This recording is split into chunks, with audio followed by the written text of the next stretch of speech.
I picked up my mother-in-law from Miami after her spiritual yoga retreat.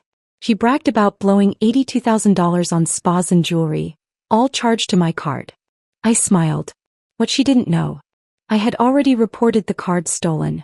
Hours later, police showed up at her hotel. She's banned from re-entering the U.S. My hands trembled as I stared at the bank statement on my phone screen. $82,000. The numbers blurred through my tears.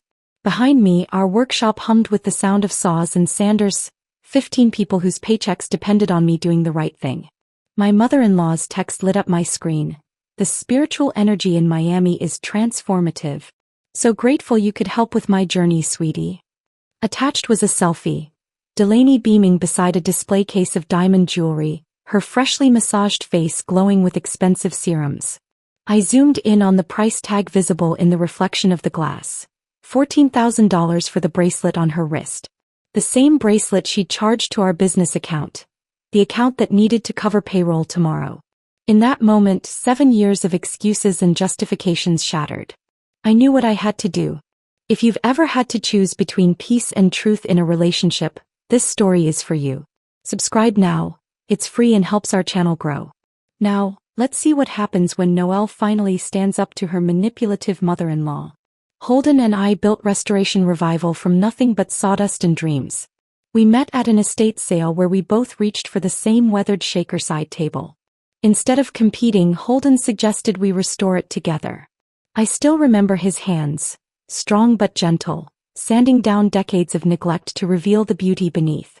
You have an eye for potential, he told me that day, though I wasn't sure if he meant the furniture or something else. Within a year, we were married and converting his grandmother's barn into a workshop in our small Massachusetts town. Holden crafted the pieces, bringing forgotten furniture back to life through skilled hands and patient restoration. I managed the business side, building relationships with clients, maintaining our books and creating the warm, inviting showroom where people could envision these pieces in their homes. We complement each other perfectly, Holden would say, kissing my forehead after closing a difficult sale or finishing a challenging restoration. You make this business whole. But the truth was messy. While I projected confidence to clients, I secretly doubted my business acumen. Each night I'd double-check our accounting spreadsheets, terrified of making mistakes. Business had always been my father's world before he passed, a world I'd been taught women should stay clear of. For years I battled imposter syndrome. Even as our business grew from a side hustle to a legitimate operation with employees and a downtown showroom, I kept expecting someone to expose me as a fraud. When local media featured us as Massachusetts' premier restoration specialists, I smiled for the cameras but whispered my fears to Holden at night. What if I'm not cut out for this? I asked, scrolling through our growing financial responsibilities. You're the heart of this business, Holden insisted. You always have been. 7 years into our marriage, on a crisp autumn morning, Holden placed a stack of papers on my desk with a steaming mug of coffee. What's this? I asked, scanning the legal documents. Partnership papers, he said, his eyes crinkling at the corners. Equal partners officially. It's time. My stomach tightened as I flipped through the pages. But you built this. You're the master craftsman. Holden knelt beside my chair, taking my hands in his. We built this. Together. Your name deserves to be on every document, every account, every decision. I trust you completely, Noelle. I signed the papers with shaking hands, equally thrilled and terrified. That night, we celebrated with champagne in the workshop, toasting among the half-restored pieces that represented our shared vision. The partnership brought unexpected complications. My mother-in-law Delaney, recently divorced and struggling financially, suddenly took renewed interest in our business. What began as occasional visits evolved into near-daily appearances at our workshop. Just checking on my successful son and daughter-in-law, she'd say, bringing coffee cake and scanning our showroom with calculating eyes. Initially, I welcomed her presence. Since marrying Holden, I desperately wanted her approval.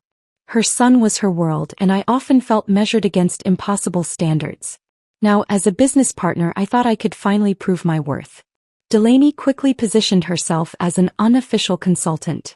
You should raise your prices on these dining sets, she'd suggest, or that supplier is taking advantage of you. Each comment landed like a judgment on my business decisions. Holden noticed her influence first. "Is Mom giving financial advice again?" he asked one evening, his tone carefully neutral as he reviewed our monthly statements. "She has good insight sometimes," I defended, though doubt crept in as I avoided his eyes. The pattern escalated gradually. First came the emergency, when Delaney needed a short-term loan for roof repairs. Then the investment opportunity that required immediate action. Each time I transferred funds from our business account without consulting Holden first, promising myself I'd tell him later. 3 months after signing the partnership papers, Holden approached me with a printout of our bank statement. "Noel, there was a $3,000 withdrawal last Thursday. Was that for the new lathe?" My chest tightened as I remembered writing the check to cover Delaney's property tax bill. An emergency, she'd called it, promising to repay us within the month. "It's a supplier deposit," I mumbled, the lie bitter on my tongue. "I'll organize the receipt tonight." His eyes held mine for a long moment before he nodded and returned to the workshop. That night, I stared at myself in the bathroom mirror, barely recognizing the woman who had just lied to her husband. I promised myself it would be the last time. But it wasn't. Delaney's emergencies multiplied, and with each one I felt myself sliding deeper into a pattern of appeasing her. The desperate need for her approval, the fear of disappointing her, the belief that setting boundaries meant risking my marriage. "Family helps family," she'd remind me, her voice carrying the weight of emotional leverage.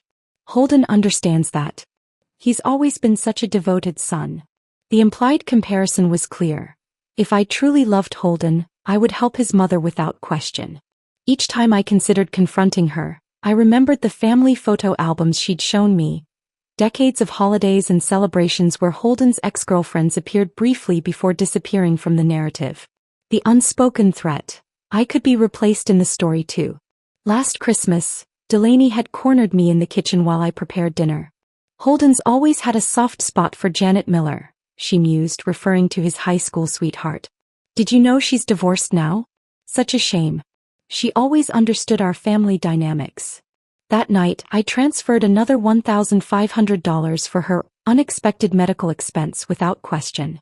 At my lowest point, I found myself driving to the bank at 7 a.m. on a Saturday after Delaney called crying about an overdrawn account. As I waited for the teller, I noticed an elderly woman being helped by her daughter. Gentle patience as the older woman counted her pension money. Their loving, respectful interaction made my stomach clench with the realization that what I had with Delaney wasn't normal. By spring, our business checking account was showing the strain. Twice, I'd had to delay ordering supplies to ensure we had enough for payroll. I started working weekends, telling Holden I was catching up on paperwork while actually taking on freelance design projects to replace the money I'd given his mother. The wall of my office became a testament to my growing anxiety. Sticky notes tracking payments and repayment promises that Delaney never kept. I developed migraines that would leave me nauseated and seeing spots, triggered by the distinctive ringtone I'd assigned to her calls. "You seem stressed lately," Holden observed one night, massaging my shoulders as I hunched over the laptop. "Is everything okay with the books?" "Just seasonal fluctuations," I lied, closing the spreadsheet showing a $12,000 deficit from our projected quarterly earnings. When Delaney announced her plans for a spiritual yoga retreat in Miami, necessary for her emotional healing after the divorce, I felt a flicker of relief at the thought of 2 weeks without her daily visits. That relief evaporated when she suggested becoming an authorized user on our business card, just for emergencies during travel. "What if something happens while I'm away? You wouldn't want me stranded in a strange city," she'd said, her eyes wide with practiced vulnerability. "Holden would be devastated if you refused such a simple request." I heard myself agreeing despite the warning bells clanging in my head. As I added her name to our account, the bank manager raised an eyebrow. "Business purposes only, I assume?" she asked, sliding the paperwork across the desk. "Family emergency contingency," I murmured, unable to meet her eyes. That decision would eventually break everything, and somehow fix it too. 2 days after adding Delaney to our business card, I found a glossy brochure on my desk. Transcendental Healing, Miami's premier spiritual retreat. A yellow sticky note in Delaney's looping handwriting read, "This is exactly what the universe has been calling me toward." Thank you for supporting my journey. The retreat's website featured serene people in white linen doing yoga on pristine beaches, alongside promises of spiritual rebirth and energetic alignment. The prices made my breath catch. $6,800 for the basic package, which apparently didn't include the essential crystal healing upgrades or chakra balancing spa treatments. It's quite an investment in herself, Holden remarked that evening, flipping through the brochure I'd shown him. His tone was neutral, but I caught the subtle arch of his eyebrow. She's been through a lot with the divorce, I said, the words automatic. Maybe this will help her find some peace. Holden smiled, but something flickered behind his eyes, a momentary sadness I couldn't quite read. Mom has always found expensive ways to find herself. Remember her pottery phase? Or the year she was going to become a professional equestrian? I nodded, remembering the custom-built pottery studio that now housed gardening supplies, the thoroughbred horse sold after 3 riding lessons. Holden hesitated, choosing his words carefully. Just make sure we're clear about boundaries, okay? I nodded again, guilt churning in my stomach as I thought about the credit card authorization I'd already processed. The night before Delaney's departure, she invited us for dinner at her house. A meal she'd ordered from the gourmet market and arranged on her china as if she'd cooked it herself. To new beginnings, she toasted, crystal wineglass catching the light. She wore a new silk kaftan with price tags tucked discreetly beneath the collar. I'd spotted them when hanging her jacket. As Holden cleared dishes, Delaney leaned close, her perfume enveloping me in a cloud of expensive sandalwood. I can't thank you enough for the card access, she whispered. It's just for emergencies, of course. You understand my anxiety about traveling alone at my age. At 58, with recent Botox smoothing any hint of age from her forehead, Delaney hardly seemed vulnerable. But I nodded, patting her hand. Of course. Just for emergencies. Her fingers tightened around mine, nails digging slightly into my skin. Holden doesn't need to worry about these little details. He has enough on his mind with the business. Before I could respond, she'd moved on, calling to Holden about dessert. I sat frozen, realizing she'd just bound me to secrecy with casual efficiency. The transaction alerts began the day after Delaney landed in Miami. The first seemed innocent enough. $340 at Moonrise Wellness. I assumed it was the retreat's check-in fee. Then came $890 at Eternal Beauty Day Spa, followed by $1,200 at Chakra's Fine Dining. Each ping of my phone sent a jolt of anxiety through me. By day 3, I'd started keeping a running tally in a notebook hidden in my desk drawer. Holden noticed my jumpiness. Everything okay? You keep checking your phone. Just supplier updates, I lied, silencing the notifications that now made me physically ill. Meanwhile, Delaney's texts painted a picture of austere spiritual devotion. Up at 5 a.m. for sunrise meditation.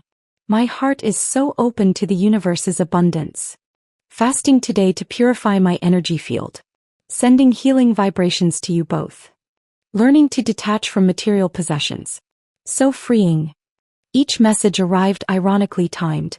The fasting text came minutes after a $475 charge at a seafood restaurant. The detachment from possessions followed a $3,200 purchase at a designer boutique. 1 week into her retreat, I received an actual emergency call from our bookkeeper, Margaret. "No, I'm processing payroll and noticed something concerning," she said, her voice tense. "There's been unusual activity on the business card. Numerous large transactions in Miami." My throat closed. "I'll look into it." "You should." "There's a pending charge for $11,000 from somewhere called Forever Diamonds that's going to hit tomorrow." That night, after Holden fell asleep, I locked myself in our home office and logged into our banking portal. The full transaction history loaded, page after page of indulgence disguised as spiritual necessity. Luxury hotels, high-end restaurants, boutique shopping, spa treatments, a yacht rental, and jewelry. So much jewelry. My hands shook as I calculated the total. $67,429. And that was before the $11,000 pending charge and whatever else she'd spend in her remaining week. Tears blurred my vision as I scrolled through her corresponding texts from those same days. This healing retreat is changing me profoundly. Living so simply here. Just meditation and vegetable broth. learning that true happiness comes from within, not material things. A notification popped up on my screen. A payment declined for our lumber supplier. The same supplier who'd provided the maple for the 6 dining tables Holden had been working on for weeks, commissioned by our biggest client. Dawn found me still at the computer, comparing accounts payable against our dwindling balance. We were $15,000 short for the month's expenses, including payroll due in 3 days. I rested my forehead against the cool desk, defeat crushing my chest. How would I explain this to Holden? To our employees? Our business, our dream, could collapse because I'd been too weak to stand up to Delaney. At 7 a.m. Holden found me there, surrounded by spreadsheets and empty coffee mugs. "Know what's going on?" His voice was gentle but firm as he took in my red-rimmed eyes and trembling hands. "I think we might have a cash flow problem this month," I whispered. "I'm not sure we can make payroll."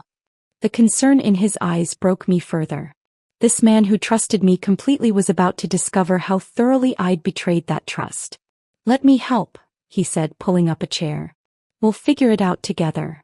As he opened his laptop, my phone pinged with a new notification.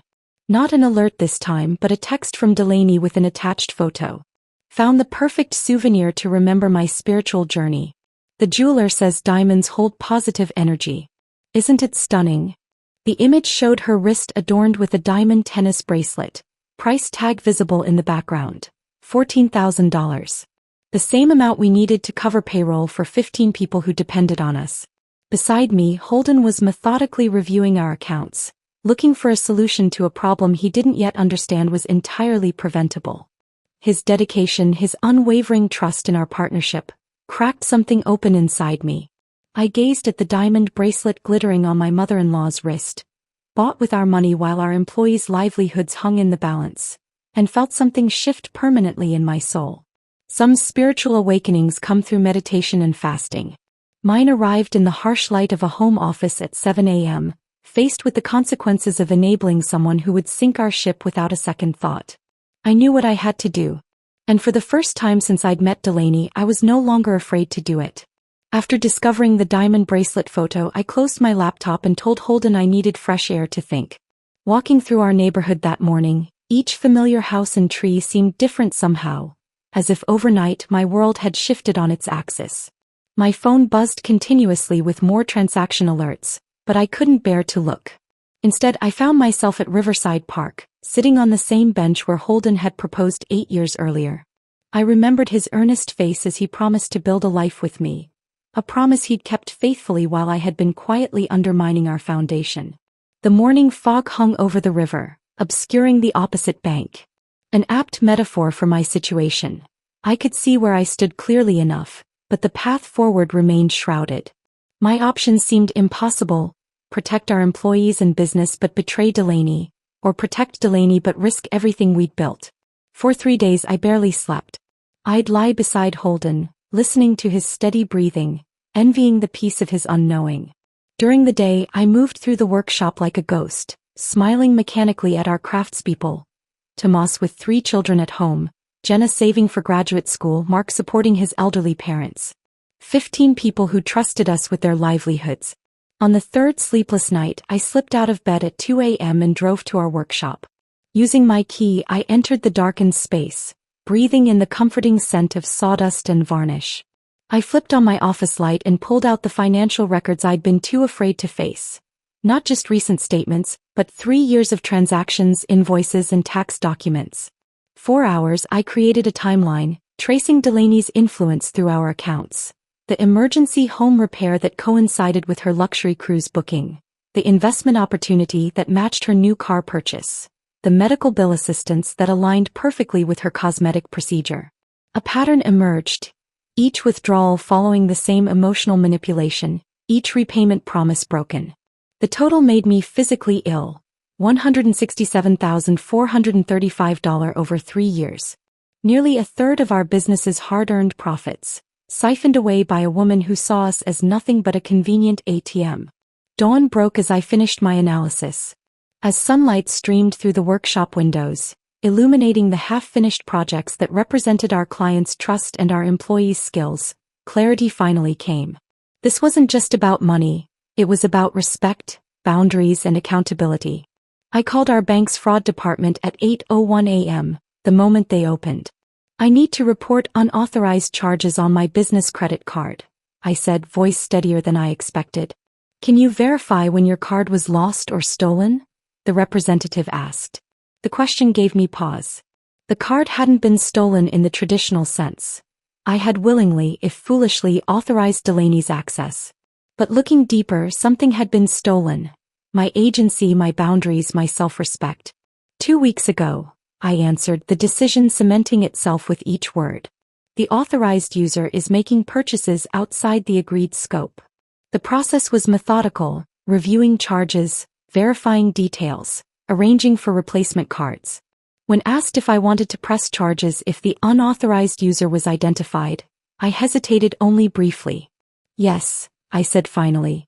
"This affects more than just me." After ending the call, I sat motionless, absorbing the weight of what I'd done. I had potentially set legal consequences in motion for my husband's mother. Holden would be devastated. Regardless of her flaws, he loved her. But even with the fraud report filed, we still faced an immediate crisis. Payroll was due tomorrow and our account remained dangerously depleted.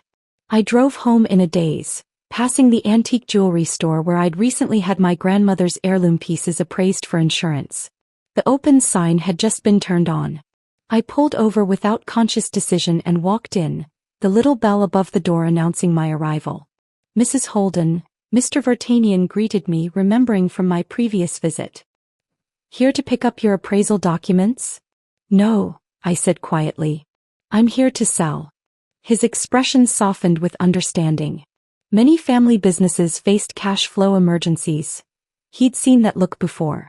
I unclasped the pearl necklace I wore daily, my grandmother's wedding gift, passed to me on my own wedding day. From my purse, I removed the velvet pouch containing her sapphire earrings and the delicate gold bracelet inscribed with her initials. Each piece carried memories, stories, connections to the strong woman who had helped raise me. Mr. Vartanian examined each piece carefully, offering a fair price that would cover our payroll with a small buffer. As he counted out the cash, I needed it immediately, no time for checks to clear. I felt an odd sense of rightness. My grandmother had always taught me that people matter more than things. She would have approved of this sacrifice to protect the people depending on us. Back at home, I placed the cash in our safe, changed into work clothes and headed to the workshop. I caught Holden's concerned glance as I passed through to my office, but he was deep in discussion with clients about their commission. At my desk, I methodically processed payroll, ensuring everyone would receive their checks on time. As I worked, my phone lit up with a text from Delaney. "Found the most amazing spiritual guide today. He's offering private crystal healing sessions this weekend. Bit pricey but worth it for the enlightenment. We'll use the card if you don't mind, sweetie. Universe will repay your generosity. Dizzy sparkles." My thumb hovered over the screen, tempted to warn her about the fraud report, to mitigate the shock that awaited. It would be the nice thing, the expected thing. The Noah always accommodates thing. But 15 people were counting on their paychecks. Holden had invested his talent and dreams into this business. And I had finally recognized my own worth, too valuable to be drained away purchase by purchase. I set the phone face down without responding and returned to processing payroll. For the first time since meeting Delaney, I chose silence not from fear or avoidance, but from clarity. Later that evening, as Holden and I shared dinner on our porch, watching fireflies emerge in the twilight, he reached for my neck. "You're not wearing your grandmother's pearls," he observed. "I don't think I've seen you without them since our wedding day." I met his eyes, preparing to share at least part of the truth. "I'm having them rest-strung," I said, the lie bitter but necessary for now. The clasp was getting loose. He nodded, seemingly satisfied, and returned to discussing our weekend plans. My phone buzzed in my pocket. Likely another transaction alert or text from Delaney, but I ignored it. Tomorrow would bring consequences I couldn't fully predict. But tonight I allowed myself to feel the first tentative blooms of freedom. Whatever storm was coming, I would face it standing firmly on the foundation of truth, even if that foundation would need serious repairs in the aftermath. The scales of justice and love rarely balance easily, but for the first time in years I was no longer placing my thumb on either side. Morning came with a startling clarity. the sky an impossible blue after days of clouds. I'd finally slept through the night, the weight of decision lighter than the burden of indecision. Holden had already left for an early client meeting, his side of the bed cool.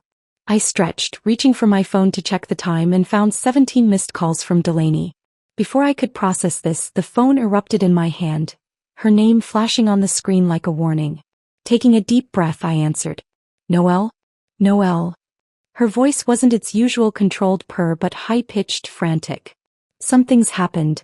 There's been a terrible mistake. I sat up, heart pounding against my ribs. This was the moment I'd set in motion but hadn't fully prepared for. Delaney? What's wrong? I managed to keep my voice level, concerned but not complicit. The hotel, they're saying the card was reported stolen. There's security outside my door. They won't let me leave until this is cleared up. The words tumbled out between shallow breaths. I tried to check out this morning but everything just exploded. They're talking about calling the police. I closed my eyes, picturing the luxury suite where she'd been staying, the ocean view she texted photos of, captioned my meditation sanctuary. The room service charges on our account. That's awful, I said, infusing my voice with appropriate shock. What did the bank say when you called them? They said, she faltered. They said the primary cardholder reported unauthorized transactions. But that's impossible. You're the primary cardholder.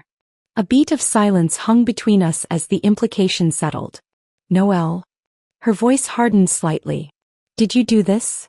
The old Noelle would have crumbled, apologized, found some way to fix it. Instead, I heard myself say, the bank flagged unusual activity. I confirmed those charges weren't authorized for business purposes. Business purposes? Her voice rose again. I'm family.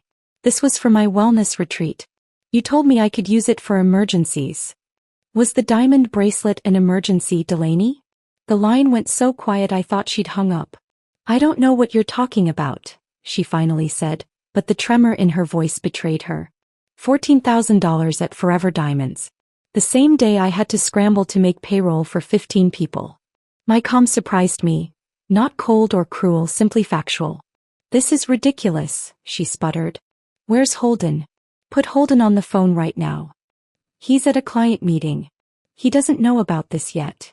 That wasn't entirely true. He knew we had financial troubles but not their source or my solution. The realization that I'd acted independently in our marriage sent a fresh wave of anxiety through me. You went behind his back? Delaney's voice turned triumphant. You reported his mother for fraud without telling him? Oh, Noelle.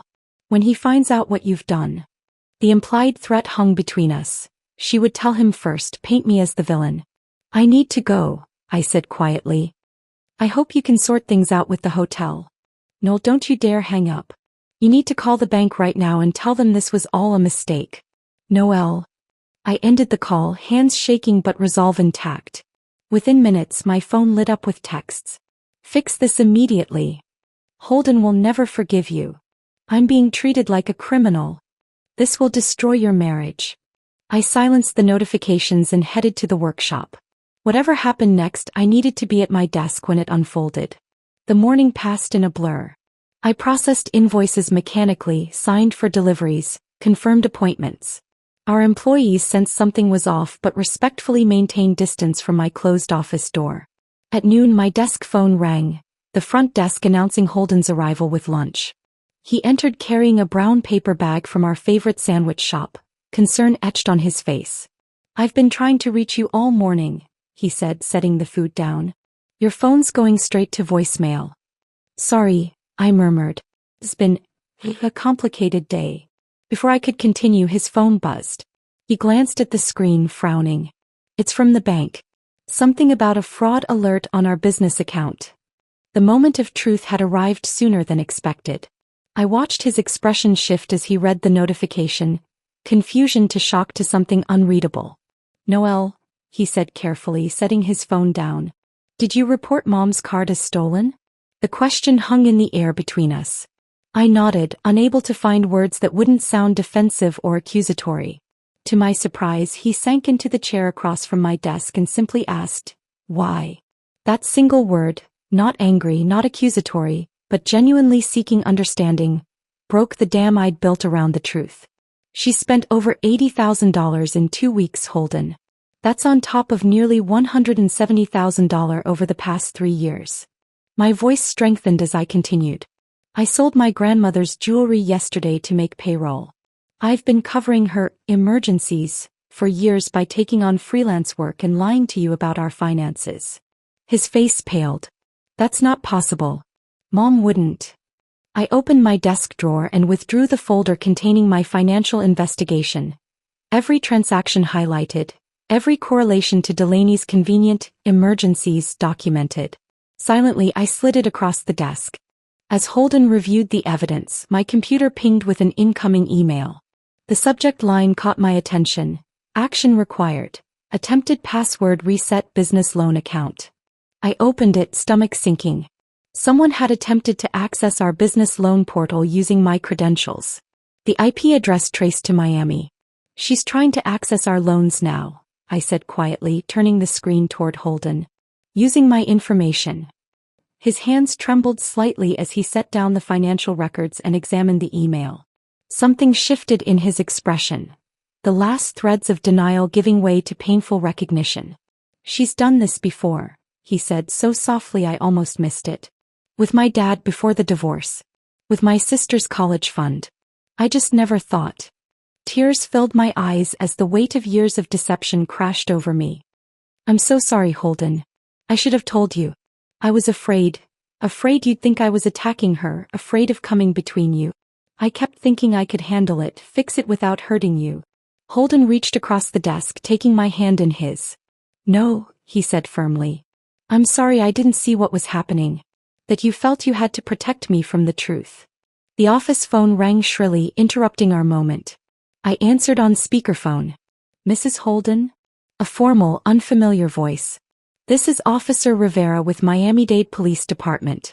We're calling regarding a Delaney Holden who has been detained at the Ocean View Hotel on suspicion of credit card fraud. She claims you're her daughter-in-law and can clear this up. Holden and I exchanged glances, 1,000 unspoken words passing between us. Yes, I said finally. She's my mother-in-law. And no, I cannot clear this up. The fraud report is accurate. After ending the call, the silence in my office felt both deafening and somehow cleansing. The truth, painful, messy, complicated, was finally unraveling in the light. The phone call with the Miami police had barely ended when my cell phone rang again. This time from a blocked number. I answered on speakerphone, Holden still beside me. This is a collect call from Miami-Dade Detention Center. Will you accept the charges? A computerized voice announced. Holden nodded, his jaw tight but resolute. Yes, I said. Delaney's voice came through, stripped of its usual polished confidence. Noelle? They're holding me here, like some common criminal. You need to tell them this was all a misunderstanding. I took a deep breath, feeling Holden's steady presence beside me. I can't do that, Delaney. It wasn't a misunderstanding. Do you have any idea what you've done? Her voice cracked. They're saying this is a felony. That I could be deported? I'm an American citizen. With a Canadian passport, Holden interjected quietly. You never gave up your dual citizenship after marrying Dad. There was a moment of stunned silence from the other end. Holden, you're there too? Sweetheart, you have to make her understand. This will ruin everything. My life, my reputation. Mom, Holden said, his voice gentle but firm. I've seen the records. All of them. This has to stop. What records? What is she talking about? Holden, she's trying to turn you against me.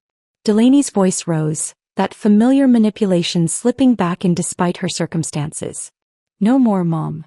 Holden's words came out weighted with finality. We can't help you this time.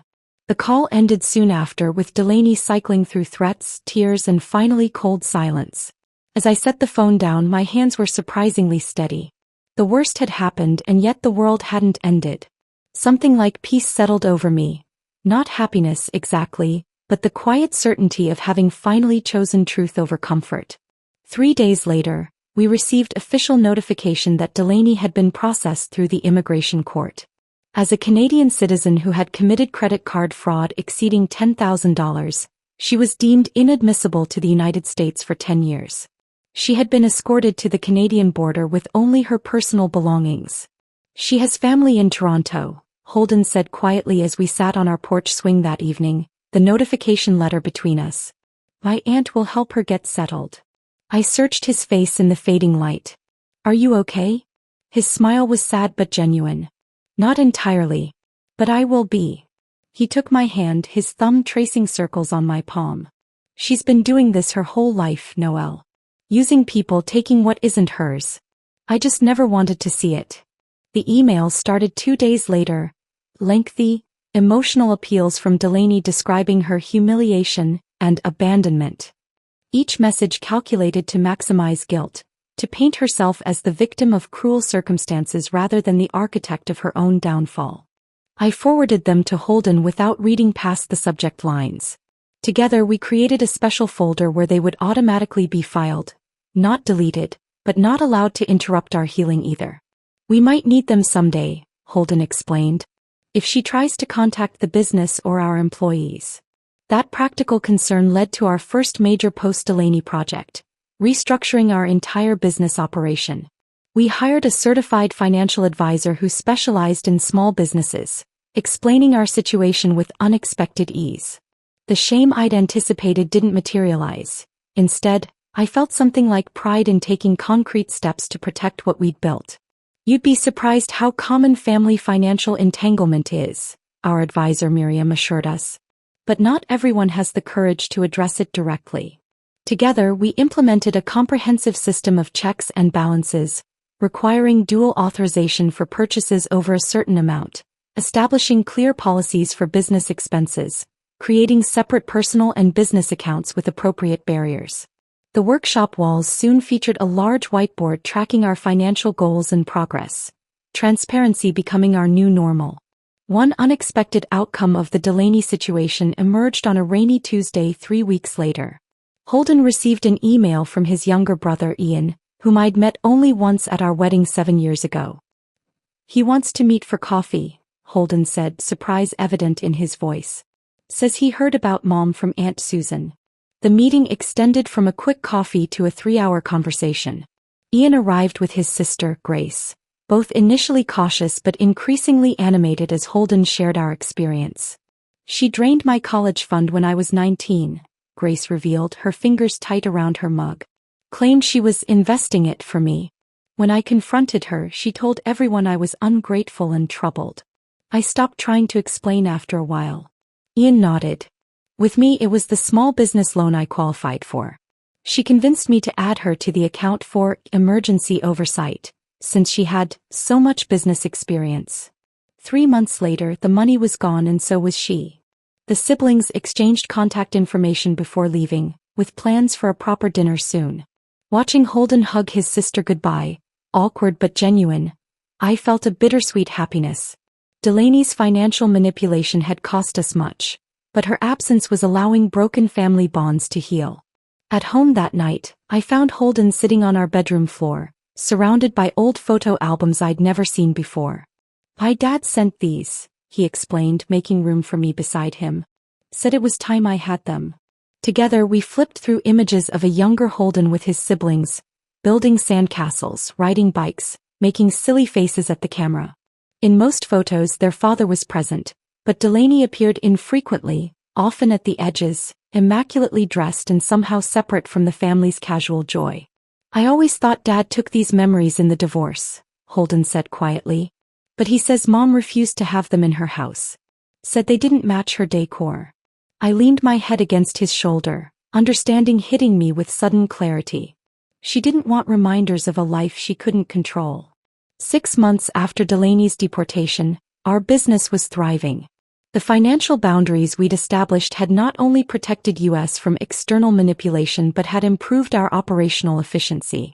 Our employees, now fully aware of what had happened, though not from us, small-town gossip took care of that, demonstrated a loyalty that humbled me. On our 8th anniversary, Holden surprised me with a small velvet box. Inside lay my grandmother's pearl necklace. How did you? I began, tears welling.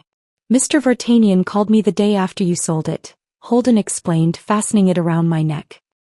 He held it back from resale, said he knew it was too precious to let go.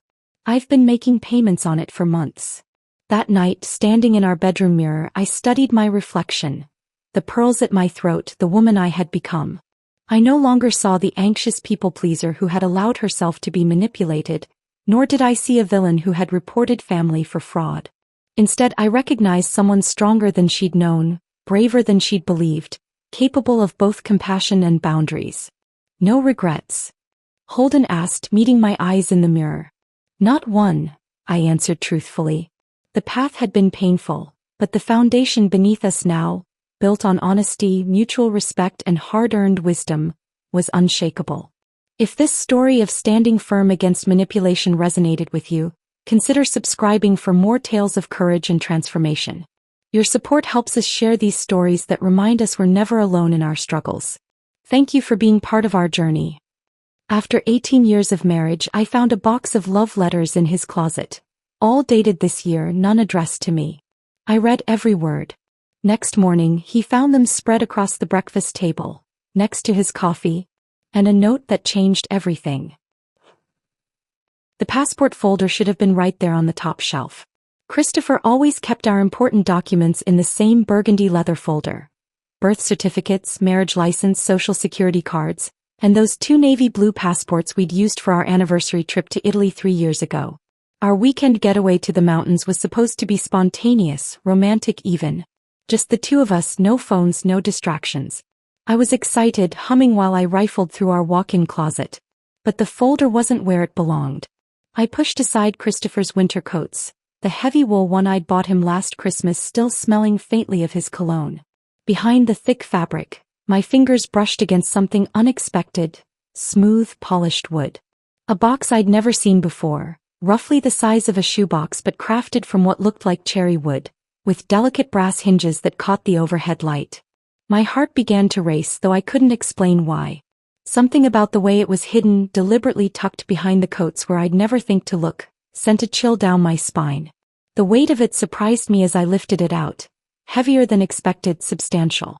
My hands trembled slightly as I carried it to our bed, that California king we'd picked out together when we moved into this house 12 years ago. The lid opened with a soft creak. Before we continue, I want to thank you for joining me in sharing these deeply personal stories. If you believe that marriages can survive even the most devastating betrayals through honesty and courage, please consider subscribing. It's free and helps us reach more couples who need hope. Now let's see how this unfolds. 13 envelopes lay nestled inside, each one cream-colored and pristine, tied together with a silk scarf I recognized, the emerald green one Christopher had given me for Mother's Day 2 years ago. The same scarf I'd worn to our daughter Emma's graduation. The irony wasn't lost on me that my own gift was being used to bind together secrets I knew nothing about. Christopher's handwriting was unmistakable, those distinctive loops and careful slants I'd seen on birthday cards, grocery lists, and love notes for 18 years. But these weren't addressed to me. Each envelope bore the same name in his careful script, Ashley. My fingers went numb. Ashley. The name echoed in my mind like a stone dropped into still water, sending ripples of confusion and dread through my thoughts. I didn't know any Ashley. Christopher had never mentioned an Ashley. Yet here were 13 letters, all bearing recent dates, some from just weeks ago. The first envelope felt fragile in my hands, as if it might crumble under the weight of whatever secrets it contained. I slid my finger under the flap, the paper giving way with a whisper. The letter inside was written on Christopher's personal stationery, the kind with his initials embossed at the top that he used for formal correspondence. "My dearest Ashley," it began. The words hit me like a physical blow. I sank onto the edge of our bed, the same bed where Christopher and I had shared morning coffee, late-night conversations, and countless intimate moments. Now it felt foreign, tainted by the presence of these letters that spoke of a life I didn't know existed. "Do you remember that little coffee shop near campus? The one with the crooked tables and the barista who always drew hearts in the foam? I walked past it yesterday during my business trip to Portland, and I swear I could still smell the cinnamon rolls we used to share. You always ordered yours with extra icing, and I'd tease you about having a sweet tooth. But secretly, I loved watching you lick the sugar from your fingers, completely unself-conscious and beautiful." My throat constricted. College. Portland. A business trip he'd taken just last month. returning with stories about boring meetings and bad hotel coffee. He'd never mentioned walking through his old campus. He'd never mentioned remembering someone named Ashley. I forced myself to continue reading, though each word felt like a small betrayal. The letter described shared memories I'd never heard, study sessions that turned into deep conversations, walks through autumn leaves, a moment under the campus library stairs where they'd almost kissed but didn't. The tenderness in his words was unmistakable, the kind of raw emotion I thought he reserved only for me. With shaking hands I reached for the second letter. Then the third. Each one revealed more pieces of a puzzle I didn't know existed. Ashley wasn't just a memory, she was a living, breathing presence in Christopher's heart. The letters spoke of recent dreams where she appeared, of wondering what their children might have looked like, of regret so deep it seemed to consume him. I saw a woman at the grocery store last week who looked just like you, one letter read. Same auburn hair, same way of tilting her head when she laughed. For a moment my heart stopped. I actually followed her down the cereal aisle before I realized what I was doing. The poor woman probably thought I was some kind of stalker. But for those few seconds, I let myself imagine what it would be like to run into you, to see you smile at me the way you used to. The dates on the letters painted a timeline of secret longing. February, March, April, May. While I was planning our anniversary dinner, he was writing love letters to another woman. While I was picking out new curtains for our bedroom, he was pouring his heart out to someone from his past. Some letters were angry, not at Ashley but at himself. He wrote about the choices he'd made, the paths not taken, the life he'd built that sometimes felt like a consolation prize. Those words cut the deepest because they implied that our marriage, our family, our entire life together was somehow second best. But it was the 13th letter, dated just 2 weeks ago, that shattered something inside me completely. I've carried this love for you for 21 years in absolute silence, Ashley. Not a day has passed that I haven't thought of you, wondered about you, loved you from afar. But I never told Jessica about you. I never told her that part of my heart has always belonged to someone else. I didn't want to break her heart. She's a good woman, a wonderful mother, and she deserves better than to know she's been sharing her husband with a ghost. But I can't carry this alone anymore. I need you to know that you were my first love, my truest love, and if I could go back and choose differently, I would choose you every time. The letter fell from my hands, floating to the hardwood floor like a dying leaf. Jessica. He'd written my name like I was a character in someone else's story, a supporting player in the drama of his real life. 21 years. He'd loved her for 21 years, which meant he'd loved her even before he met me. Our entire relationship had been built on the foundation of his unfinished business with another woman. I didn't cry.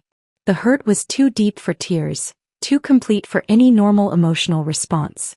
I just sat there in the silence of our bedroom, surrounded by the evidence of my husband's secret life, feeling hollow and weightless, as if I might simply float away and disappear. The woman I'd been when I woke up that morning, Christopher's wife, Emma's mother, a woman secure in her marriage and her place in the world, that woman was gone. In her place sat a stranger holding love letters that were never meant for her, understanding finally that she'd been living someone else's life all along. The letters scattered around me on the bedroom floor became a cruel backdrop for the flood of memories that suddenly demanded re-examination. 24 years old, fresh out of college, working my first real job at the marketing firm downtown. That's who I was when Christopher walked into my life. Or rather, when I walked into his apartment building's laundry room and found him staring helplessly at my broken toaster. "I think I can fix this," he'd said, holding up the burnt appliance with a sheepish grin. His hands were gentle as he worked, explaining something about heating elements and electrical connections that I pretended to understand just to keep him talking. Those same hands that had written love letters to Ashley just 2 weeks ago. The memory shifted, taking on a sinister new quality. Had he been thinking of her even then? When he'd successfully repaired my toaster and I'd impulsively invited him for coffee to celebrate, had some part of his mind been elsewhere, comparing my laugh to hers, my smile to whatever he remembered of Ashley's? Our first apartment. That tiny studio with the slanted ceiling and radiator that clanged all night. We'd pushed all the furniture against the walls one evening and danced to an old jazz record I'd found at a thrift store. No music lessons, no choreography, just two people moving together in bare feet on cold hardwood floors. Christopher had spun me around until I was dizzy with laughter, and when the song ended he'd pulled me close and whispered, "I could do this forever." But did he mean it? Or was he thinking about dancing with someone else? Someone with auburn hair who tilted her head when she laughed? The proposal. God, the proposal. We'd been walking home from dinner when the sky opened up. One of those sudden summer storms that appear out of nowhere. Instead of running for shelter, Christopher had stopped right there on the sidewalk. Rain soaking through his shirt, water dripping from his hair. He'd reached into his pocket and I'd started laughing because I thought he was going for his phone to call an Uber. "Jessica," he'd said, and his voice had this quality I'd never heard before. Urgent, almost desperate. "I can't wait another second." I'd said yes before he'd even finished getting down on one knee, before he'd managed to open the ring box with his rain-slicked fingers. The diamond had looked impossibly bright against the gray storm, and I'd thought it was the most romantic moment of my life. Now I wondered, had the urgency in his voice been love or guilt? Had he been trying to convince himself as much as propose to me? Emma's birth. Our daughter arriving 3 weeks early after 14 hours of labor that left me exhausted and trembling. Christopher had held my hand through every contraction, whispering encouragements, wiping sweat from my forehead with a damp cloth. When Emma finally emerged red-faced and screaming, he'd cried harder than I had. "She's perfect," he'd sobbed, kissing my forehead, my cheeks, my hands. "You're both perfect. I love you so much." But which had he meant? Was Ashley somewhere in that hospital room with us, an invisible presence sharing what should have been our most intimate moment? My father's funeral 2 years later hit me like a physical blow all over again. Dad had been sick for months, but I'd convinced myself he'd recover. When the call came at 3 in the morning, Christopher had held me while I fell apart, his arms strong and steady around my shaking shoulders. He'd handled everything. The funeral arrangements, the flowers, the endless stream of casseroles from neighbors. He'd written my father's eulogy when I couldn't find the words, and he'd read it at the service because my voice kept breaking. Standing graveside, watching dirt fall onto my father's casket, I'd leaned into Christopher's warmth and felt grateful for his unwavering presence. He'd been my rock, my anchor, the one constant in a world that suddenly felt uncertain and fragile. But had part of him been wishing Ashley was there to comfort him through his own grief at watching me suffer? The signs had been there, hadn't they? Those moments when we'd be talking about our college years and his eyes would go distant, unfocused, as if he was seeing something I couldn't. I'd assumed he was remembering late-night study sessions or weekend parties. Normal nostalgia for a time when life was simpler. "Do you ever wonder what would have happened if we'd made different choices back then?" he'd asked once out of nowhere, while we were watching Emma play in our backyard sandbox. "What kind of different choices?" I'd asked, genuinely curious. He'd been quiet for so long I'd thought he hadn't heard me. Then, nothing specific. Just, you know how it is. Wondering about roads not taken. I'd laughed it off, made some joke about how the road we'd taken had led us to Emma and this house and Sunday morning pancakes, so clearly we'd chosen well. He'd smiled and kissed my temple, but something in his expression had remained distant, almost melancholy. Now I understood. He hadn't been thinking about abstract choices or philosophical whats. He'd been thinking about Ashley. The oldies station in the car would sometimes play songs from the late 90s, early 2000s, music from our college years. I'd try to sing along, maybe reach over and turn up the volume, but Christopher would go quiet, his hands tightening on the steering wheel. I'd attributed it to his general dislike of loud music, his preference for talk radio or classical. But those were Ashley's songs, weren't they?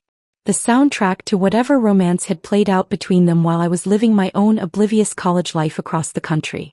How many times had I misread his silences?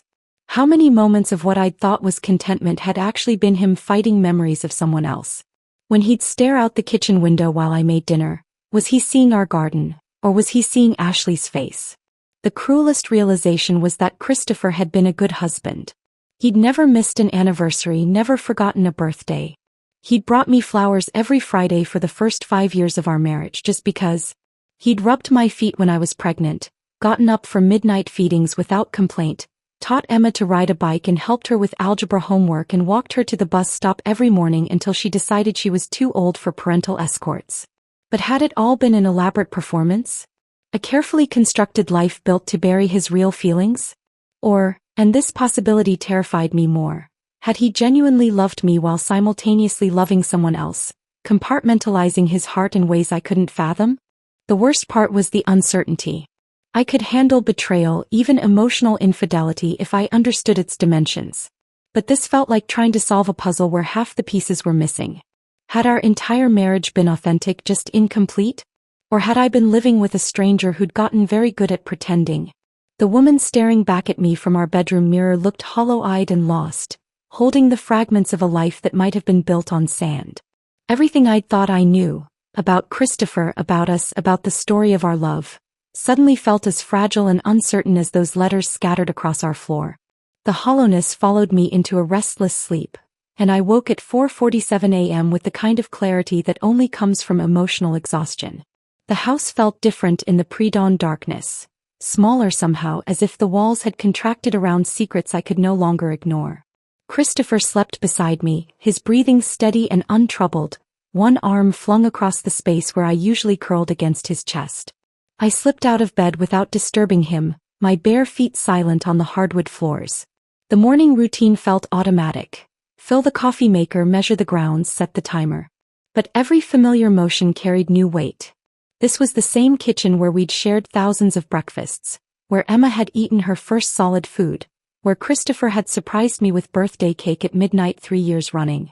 The 13 letters lay exactly where I'd left them on our bed, scattered like fallen leaves. I gathered them carefully, my hands steadier now than they'd been the night before.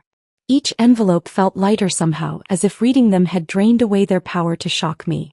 But their weight in my arms was substantial, the physical manifestation of 21 years of hidden longing. I arranged them on our kitchen table with methodical precision, fanning them out like tarot cards that had already revealed their devastating fortune.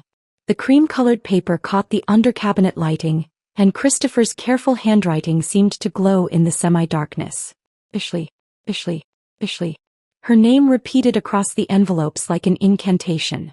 The coffee maker gurgled to life, filling the silence with its familiar rhythm. I pulled Christopher's favorite mug from the cabinet, the navy blue one Emma had made in her high school ceramics class, slightly lopsided but functional, with "World's Best Dad" painted in her careful adolescent script. The irony wasn't lost on me that I was serving what might be our last normal morning coffee in a cup that celebrated his role as a father while I grappled with his failure as a husband. I found a paper napkin in the drawer, one of the everyday white ones we used for quick meals and weekend lunches. Nothing fancy, nothing dramatic, just a simple square of paper that would hold what felt like the most important words I'd ever written. The pen felt impossibly heavy in my hand, as if it weighed 50 pounds instead of ounces. I stared at the blank napkin for several minutes, searching for the right words. Anger would have been easier. Accusations, demands, threats. But anger felt too small for this moment, too reactive for the magnitude of what I'd discovered. "You have my permission to marry her," I wrote, the ink flowing smoothly across the paper. No hard feelings, just truth. The words looked stark and final on the napkin, but they felt right. Not vindictive or bitter, just honest. I wasn't giving him permission out of generosity. I was acknowledging that I couldn't compete with a ghost, couldn't fight a battle I'd never known I was losing. 21 years of loving someone else in silence had earned him the right to stop pretending. I signed my name at the bottom, Jessica, and placed the napkin beside his coffee mug. The scene looked almost normal from a distance, like any other morning arrangement of breakfast items. Only the letters spread across the table revealed the truth of what was happening. The overnight bag came together quickly. A change of clothes, toiletries, my phone charger. I avoided looking at the framed photos on our dresser, the vacation souvenirs, the small accumulations of a shared life that now felt like museum pieces from someone else's marriage. Emma's door was still closed when I passed her room, but I could hear her alarm going off, that annoying pop song she'd chosen specifically because it was impossible to ignore. I knocked softly and slipped inside without waiting for an answer. She was already sitting up in bed, her dark hair tousled from sleep, looking so much like Christopher that my chest tightened. "Mom, you're up early. I need to go stay with Aunt May for a day or two," I said, sitting on the edge of her bed. "Nothing for you to worry about. Just some grown-up stuff I need to work through." Emma's 17-year-old radar for parental drama activated immediately. "Is everything okay with you and Dad?" I reached over and smoothed her hair back from her forehead, the same gesture I'd used to comfort her since she was small. "We're going to be fine. I just need some space to think about some things. You be good, okay?" And if you need anything, call me.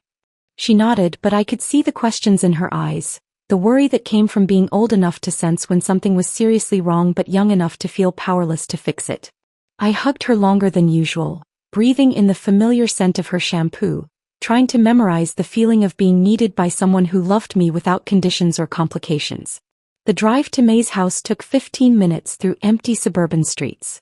The sun was just beginning to rise, painting the sky in soft pastels that seemed too beautiful for such a devastating morning.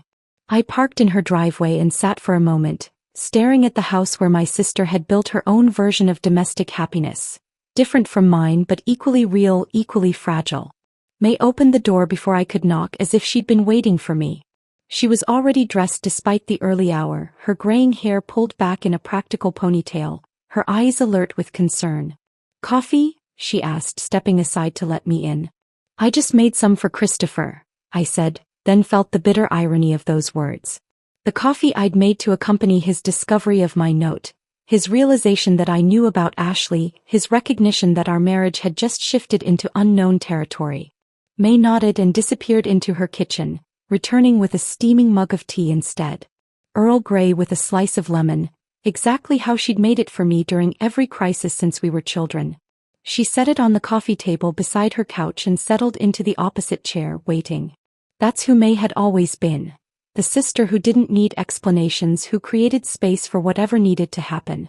She'd sat with me like this when I'd failed my driver's test, when my college boyfriend had broken up with me, when I'd struggled with postpartum depression after Emma was born.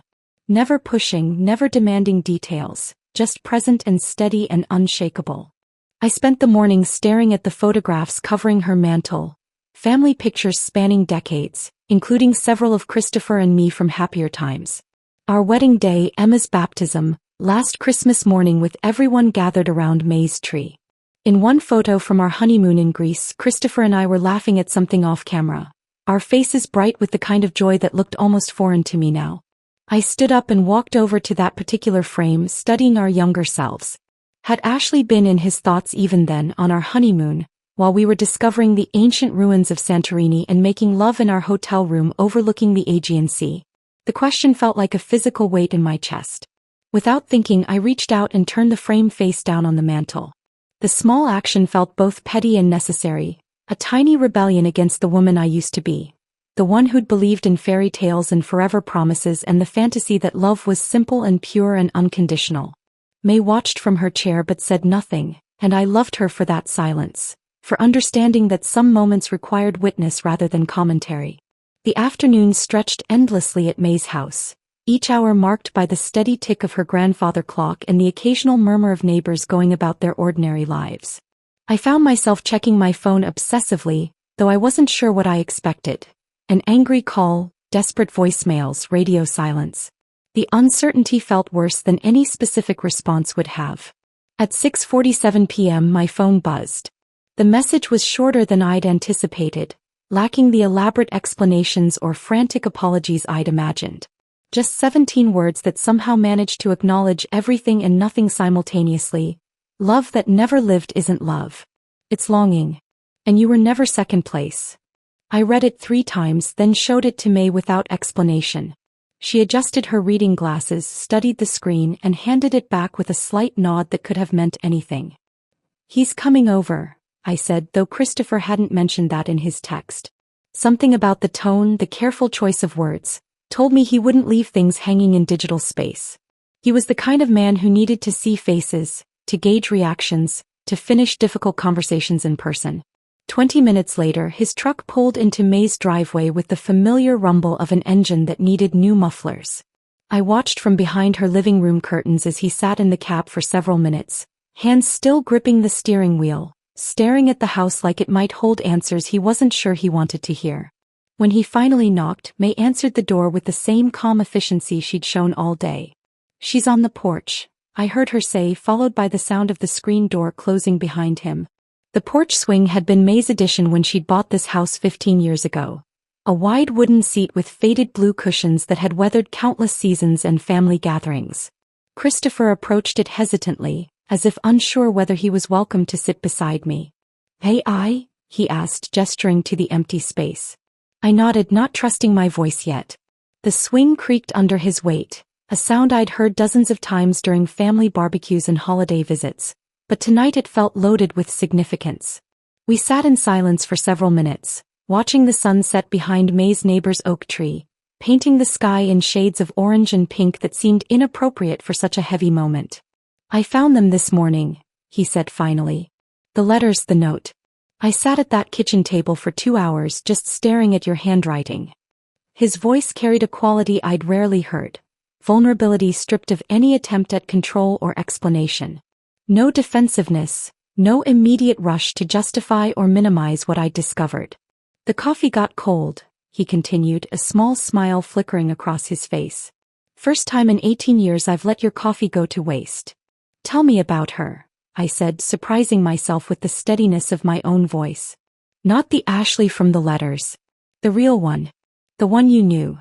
Christopher leaned back against the swing's wooden slats, his eyes focused on something far beyond May's carefully tended garden. We were lab partners senior year. Organic chemistry. She was brilliant. The kind of brilliant that made everything look effortless. She'd show up to class 5 minutes late with coffee stains on her shirt and still understand concepts that left me staring at textbooks until midnight. I found myself genuinely curious about this woman who'd occupied such a large space in my husband's heart. What happened between you? Nothing. Everything. We spent that entire semester in study groups, walking across campus after late sessions in the library, talking about everything except what was happening between us. There was this moment the week before graduation outside the chemistry building. We were both heading to our cars and she stopped walking and turned to look at me. His hands fidgeted with the edge of his jacket, a nervous habit I'd noticed countless times over the years but never connected to anything specific. She said, in another life we would have been something amazing. And I just stood there like an idiot watching her walk away. By the time I worked up the courage to call her, she'd already moved to Seattle for graduate school. Different coast, different life. But you kept loving her, I said. It wasn't a question. I kept wondering, he corrected.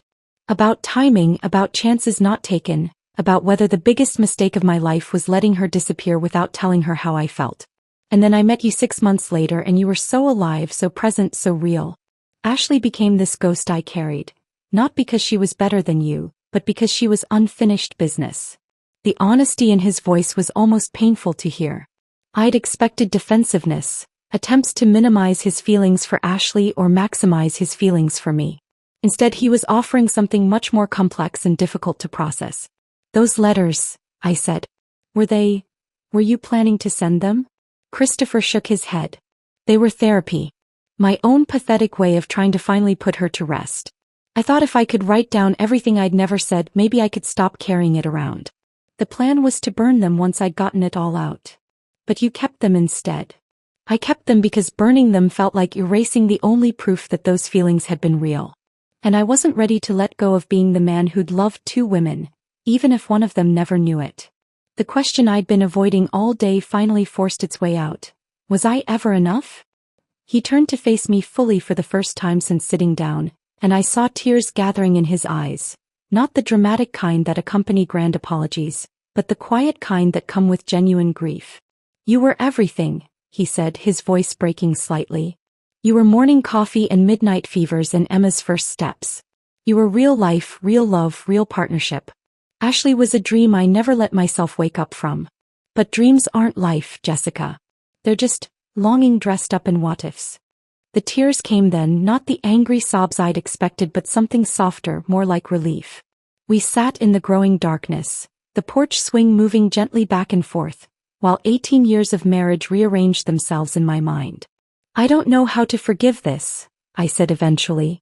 I don't even know if forgiveness is the right word for what needs to happen. I don't either, he admitted. I just know I don't want to lose you because I was too much of a coward to deal with my own ghosts. I looked at this man I'd shared a life with, seeing him perhaps more clearly than I ever had. Flawed, human, carrying wounds I'd never known existed. The Christopher sitting beside me wasn't the perfect husband I'd imagined I'd married, but he was real in a way that felt both terrifying and oddly comforting. Thank you, I said finally, for being honest. It wasn't forgiveness, not yet, but it felt like the beginning of something. Maybe not the marriage we'd had before, but possibly something more genuine, built on truth instead of the comfortable illusions we'd both been maintaining. 3 days at Maze had felt like a lifetime, but returning home felt like stepping into a museum of our former life. Christopher had driven me back in silence, both of us acutely aware that we were crossing a threshold into unknown territory. The house looked exactly the same from the outside. Same red mailbox, same potted geraniums on the front steps that I'd planted in April, but everything felt different. The wooden box sat exactly where I'd left it on our bedroom dresser, untouched but somehow transformed. The cherry wood seemed less ominous now, more like what it actually was, just a container that had held secrets too heavy for one person to carry alone. The emerald scarf lay folded neatly beside it, no longer binding the letters together but somehow still present, like a witness to everything that had unfolded. "You didn't hide it," I observed, running my fingers along the box's smooth edge. "What would be the point?" Christopher replied from the doorway. "Besides, it was never really mine to hide. Those letters, they were as much about you as they were about her. About the man I was when I wasn't being honest with either of us." Emma appeared at dinner that evening, her teenage radar for family drama finely tuned as always. She studied our faces across the kitchen table, clearly noting the careful way we moved around each other, the deliberate politeness that had replaced our usual comfortable familiarity. "Are you guys getting divorced?" she asked with the brutal directness that only 17-year-olds possess. "We're figuring some things out," I said, catching Christopher's eye across the table. "But no, we're not getting divorced." "Good," Emma said, stabbing her pasta with unnecessary force. "Because I cannot handle any more drama before senior year. I have enough stress with college applications." Her matter-of-fact acceptance somehow made the moment feel both lighter and more real. This was our family, imperfect, complicated, but still ours to figure out. Later that evening, Christopher found me in the living room, curled up in the reading chair with a cup of tea growing cold beside me. He settled onto the couch, maintaining careful distance but clearly wanting to talk. "I need to tell you about her laugh," he said suddenly. Ashley's laugh was infectious. The kind that made everyone around her start laughing too, even if they hadn't heard the joke. She'd throw her whole head back, completely unself-conscious.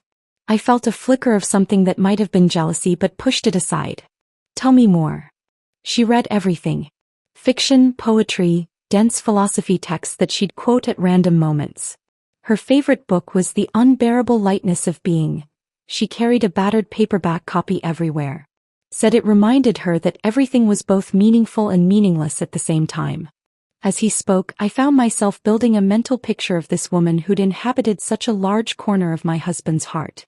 Not the threatening phantom I'd imagined, but a real person with quirks and passions and the kind of intellectual intensity that would have appealed to Christopher's serious nature. "She sounds wonderful," I said and meant it. Christopher looked surprised. "I thought you'd hate hearing about her." "I thought I would too. But hating her feels pointless. She didn't know about me, didn't choose to be your secret. And honestly, if she was important enough for you to carry around for 21 years, then she must have been pretty special." Something shifted in Christopher's expression. Relief, maybe, or gratitude for permission to remember someone fondly without it feeling like a betrayal. Saturday morning dawned crisp and clear, the kind of October day that makes you believe in fresh starts and clean slates. Christopher appeared in the kitchen with the wooden box under his arm and a determined expression I recognized from major household projects. "I want to burn them," he said without preamble. "All of them. Would you do it with me?" The request surprised me with its intimacy. This wasn't something he needed to do alone anymore. It was something we could do together, a ritual that acknowledged the end of one chapter and the uncertain beginning of another. We built a fire in the backyard pit we'd installed 2 summers ago for Emma's friend gatherings. The flames caught quickly, sending sparks up into the crisp air. Christopher opened the box one final time, removing the 13 letters with ceremony but no drama. "Should we read them first?" I asked. "One last time." He shook his head. "I know what they say. And you've already seen enough." The first letter caught fire immediately, Christopher's careful handwriting disappearing into orange and gold flames. Ashley's name curled and blackened, then vanished entirely. We fed the letters to the fire one by one, watching 21 years of longing transform into smoke and ash. "She would have liked you," Christopher said as the fifth letter dissolved into embers. Ashley, you have the same stubbornness, the same way of seeing through nonsense. Maybe in another life we could have been friends, I replied and felt surprised by how much I meant it. The 13th and final letter, the one that had shattered my understanding of our marriage, resisted the flames for a moment longer than the others. I watched the paper curl at the edges, saw my own name disappear first, followed by Ashley's until only meaningless ash remained. As the last fragments crumbled into the fire, I found myself whispering words I hadn't planned. We did the best we could even with what we didn't say. Christopher heard me. His hand found mine in the growing darkness, fingers intertwining with the easy familiarity of 18 years together but somehow feeling new, unencumbered by the weight of secrets we no longer had to carry. He didn't respond with words, just squeezed my hand gently as we watched the fire burn down to glowing coals. The silence felt different than it had for months. Not heavy with unspoken truths, but peaceful in the way that comes after difficult conversations have been completed. That night we went to bed without grand declarations or renewed vows. No promises about perfect love or fairy tale endings. Just two people who'd decided that imperfect honesty was better than comfortable illusions, that truth, even painful truth, was a stronger foundation than the prettiest lies. Christopher fell asleep first, his breathing steady and untroubled in a way I hadn't heard in months. I lay awake for a while, staring at the ceiling and processing the strange lightness I felt. We weren't the couple we'd been a week ago, and we'd never be that couple again. But maybe, if we were careful and brave and very honest with each other, we could become something better. Something real enough to last, built on who we actually were instead of who we'd pretended to be. The wooden box sat empty on the dresser, no longer hiding anything, just waiting to be filled with whatever came next. The empty wooden box became an unexpected compass for our new beginning. In the weeks that followed the burning ceremony, Christopher and I moved around each other with the careful attention of people learning to dance together for the first time. Not the passionate urgency of newlyweds, but something more deliberate, the conscious choice to build intimacy from honesty rather than habit. Our first new ritual emerged organically on a Tuesday evening when neither of us felt like eating alone. Christopher appeared in the kitchen doorway as I contemplated the contents of our refrigerator, both of us still navigating the strange politeness that had replaced our easy familiarity. "Want to cook something together?" he asked, his voice carrying the tentative quality of someone testing uncertain ground. We settled on pasta. Simple enough to manage without elaborate coordination, complex enough to require actual collaboration. I chopped vegetables while he prepared the sauce, our movements creating a careful choreography around each other. When our hands brushed reaching for the same wooden spoon, neither of us pulled away immediately. Small progress, but progress nonetheless. "Emma called," Christopher mentioned, stirring the simmering tomatoes. "She wants to know if we're acting normal again for her birthday next month." "What did you tell her?" "That we're working on a new version of normal. One that might actually be better than the old one." Dinner tasted different that night. Not because the food was exceptional, but because we'd created it together without pretending everything was fine. We talked about Emma's college applications, the neighbor's new fence, the weather forecast. Ordinary conversations that felt extraordinary because we were having them as people who'd decided to stop lying to each other. Walking became our second ritual. Short loops around our neighborhood at first, then longer routes that took us past the elementary school where Emma had learned to ride a bike, the park where we'd had countless family picnics, the coffee shop where we sometimes stopped for weekend breakfast. These walks felt like reclaiming familiar territory, seeing our shared landscape through eyes that were no longer clouded by secrets. "I used to wonder if you were happy," Christopher said during one of these walks, 3 weeks after the letter burning. "Really happy, not just content or comfortable." I was too afraid to ask because I wasn't sure I wanted to know the answer. "Were you happy?" I asked in return. He considered this for several steps before answering. "I was happy in moments. Watching you teach Emma to braid her hair, seeing you laugh at terrible movies, the way you hummed while folding laundry. But I was carrying so much guilt about Ashley that I couldn't let myself be completely present for the happiness." These conversations felt like archaeological excavations, carefully uncovering layers of our relationship that had been buried under years of polite avoidance and comfortable assumptions. The couple's therapy began in November, in Dr. Martinez's office with its soft lighting and strategically placed tissue boxes. I'd resisted the idea initially, Therapy felt like admitting failure, like broadcasting our private struggles to a stranger. But our first session revealed how much we'd been trying to solve complex emotional problems with insufficient tools. Guilt is a particularly insidious emotion, Dr. Martinez explained during our third visit. It convinces us that suffering in silence is somehow noble, that protecting others from difficult truths is an act of love. But silence often causes more damage than honesty. Christopher nodded, his hands clasped tightly in his lap. I thought I was protecting Jessica by not telling her about Ashley. I thought I was being a good husband by carrying that burden alone. And Jessica, Dr. Martinez turned to me, how did it feel to discover that protection? Like being told I wasn't strong enough to handle the truth. Like 18 years of partnership was actually me living in a carefully constructed fantasy while Christopher dealt with the real complexities alone. The sessions forced us to examine patterns we'd never questioned. Christopher's tendency to withdraw when facing emotional difficulty. My habit of smoothing over conflicts before we'd actually resolved them. The way we'd both learned to interpret silence as peace rather than recognizing it as avoidance. Homework from therapy spilled into our daily life. Asking direct questions instead of making assumptions. Sharing immediate reactions rather than waiting for better moments. Learning to sit with discomfort instead of rushing to fix or explain it away. The journal started as an assignment from Dr. Martinez. Write down things that feel true each day, even if they're contradictory, but evolved into something more personal. I bought a simple composition notebook and wrote things that still matter on the cover in careful block letters. Some entries were single words: coffee, Emma's laugh, honesty. Other days, whole pages poured out. Reflections on memories that felt different now, observations about Christopher that I'd never articulated, questions about what kind of marriage we were building from the ashes of our assumptions. On a particularly difficult day in December, I wrote simply, Christopher. Still here. Spring brought unexpected lightness. Not the forced cheerfulness of people trying to convince themselves everything was fine, but the genuine ease that comes from no longer carrying secrets. Christopher started singing in the shower again, old songs I hadn't heard in years. I found myself actually listening when he told stories about his workday instead of just waiting for my turn to speak. Emma noticed the change during her spring break visit home from her first year of college. You guys seem different, she said over dinner.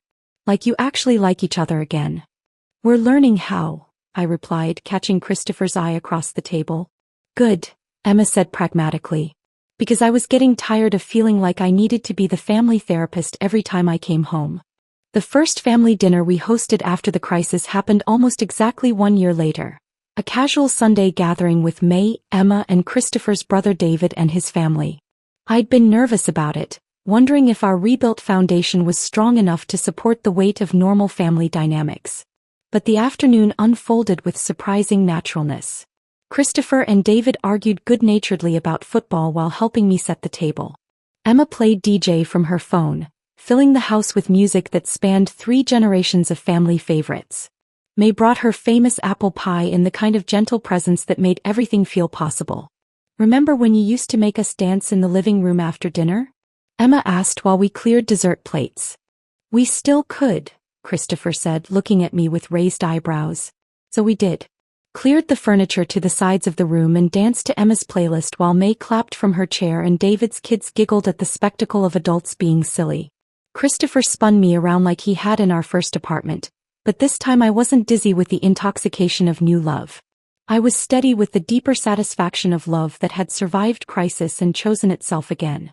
That night, after everyone had gone home and Emma had returned to her dorm, Christopher and I cleaned up together in comfortable quiet. The house felt different than it had a year ago, not just because we'd rearranged some furniture or updated the paint, but because it was inhabited by people who knew each other more completely. Getting ready for bed, I caught sight of myself in the bathroom mirror.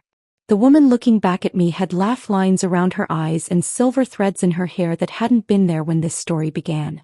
She looked older certainly, but also more real somehow, less polished but more genuine. Christopher was already in bed when I joined him, reading a book about sustainable gardening that he'd picked up somewhere.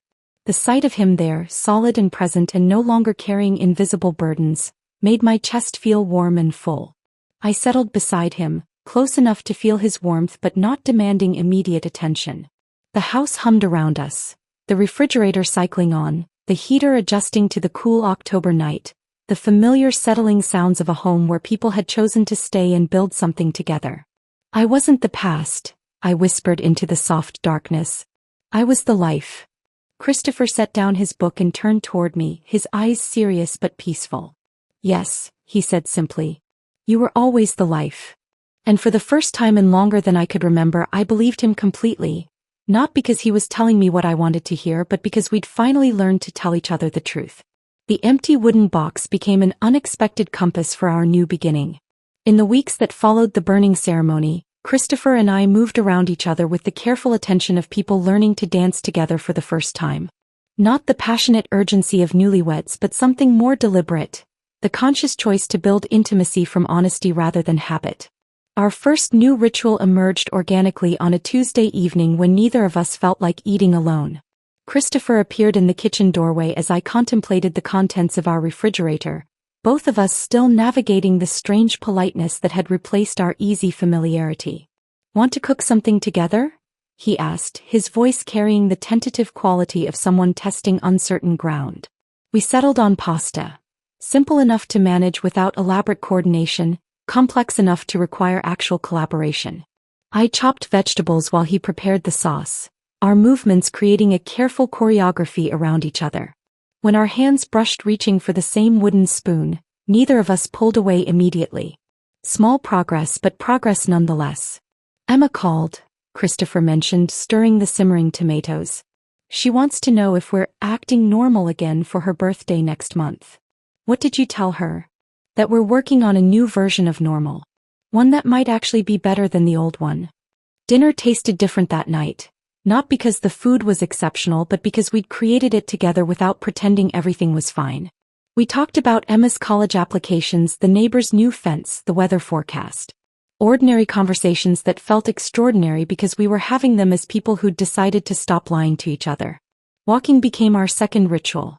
Short loops around our neighborhood at first, then longer routes that took us past the elementary school where Emma had learned to ride a bike, the park where we'd had countless family picnics, the coffee shop where we sometimes stopped for weekend breakfast.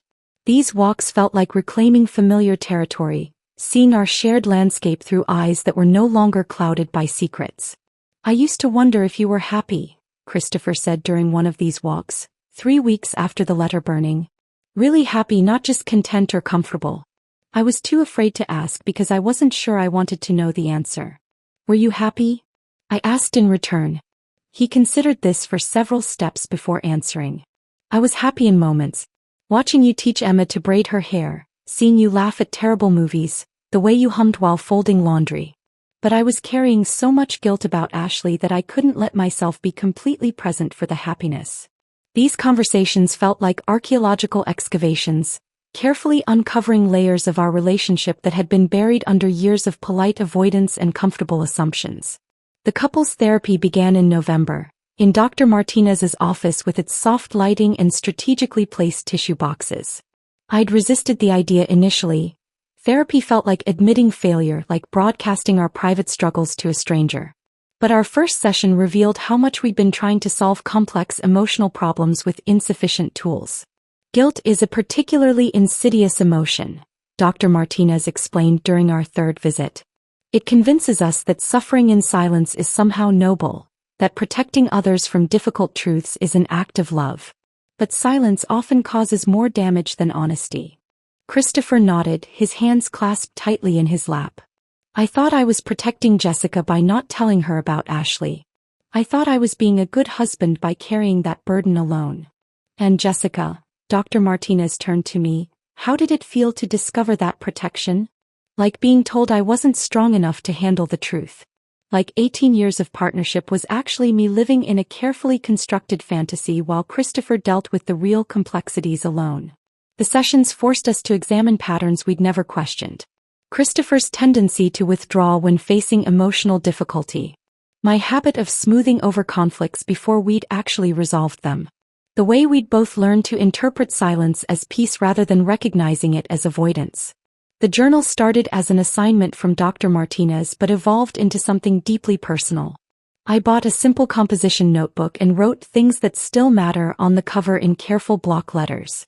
Some entries were single words: coffee, Emma's laugh, honesty.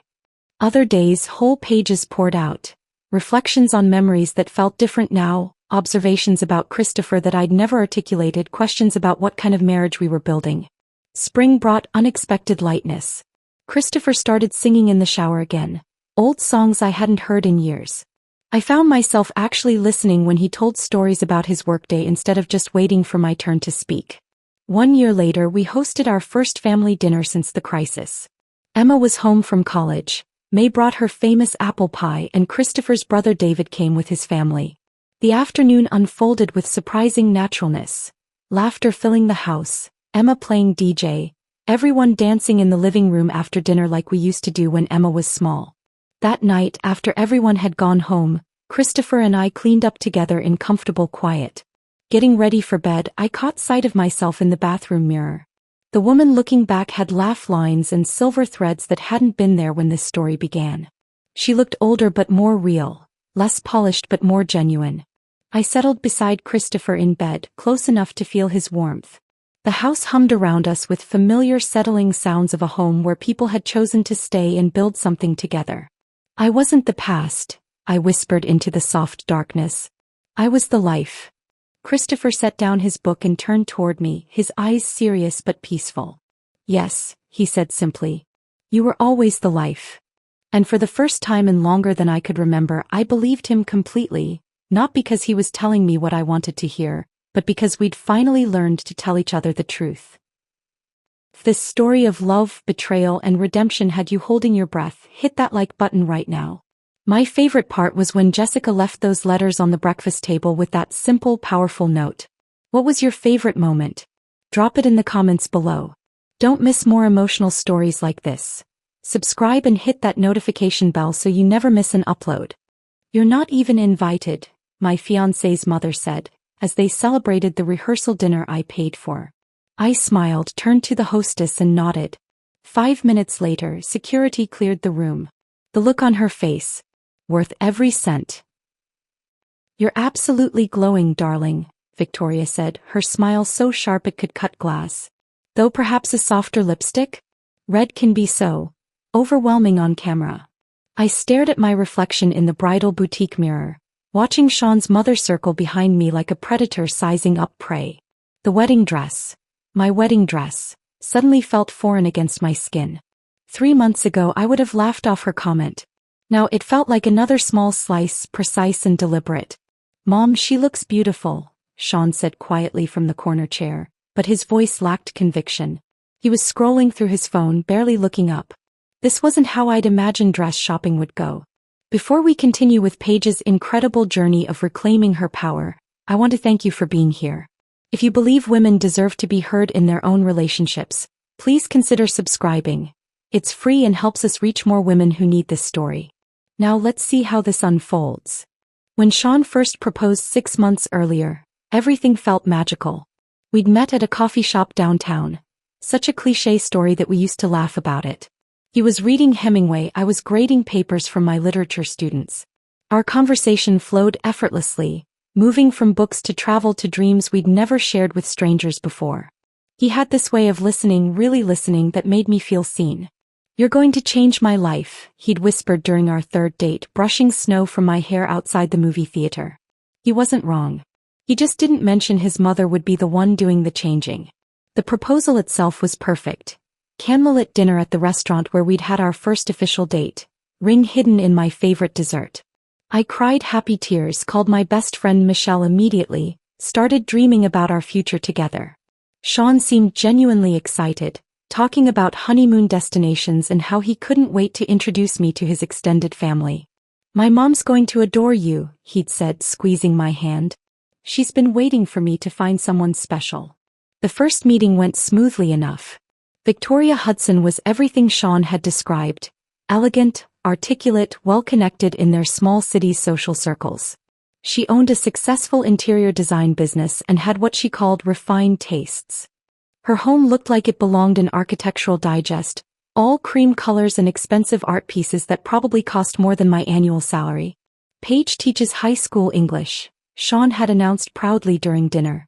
She's incredible with her students.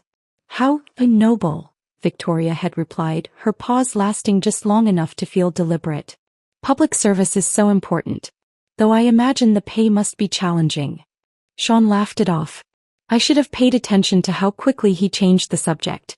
The suggestions started small. Victoria would text me articles about wedding trends, always with messages like, just thought you might find this interesting. Or, not that you asked, but.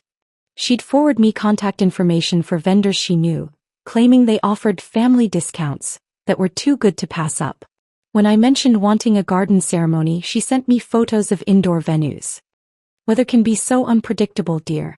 Wouldn't want your special day ruined by rain.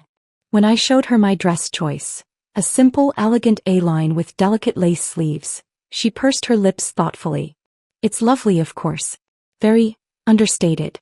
I just wonder if it photographs well. The cameras can be so unforgiving.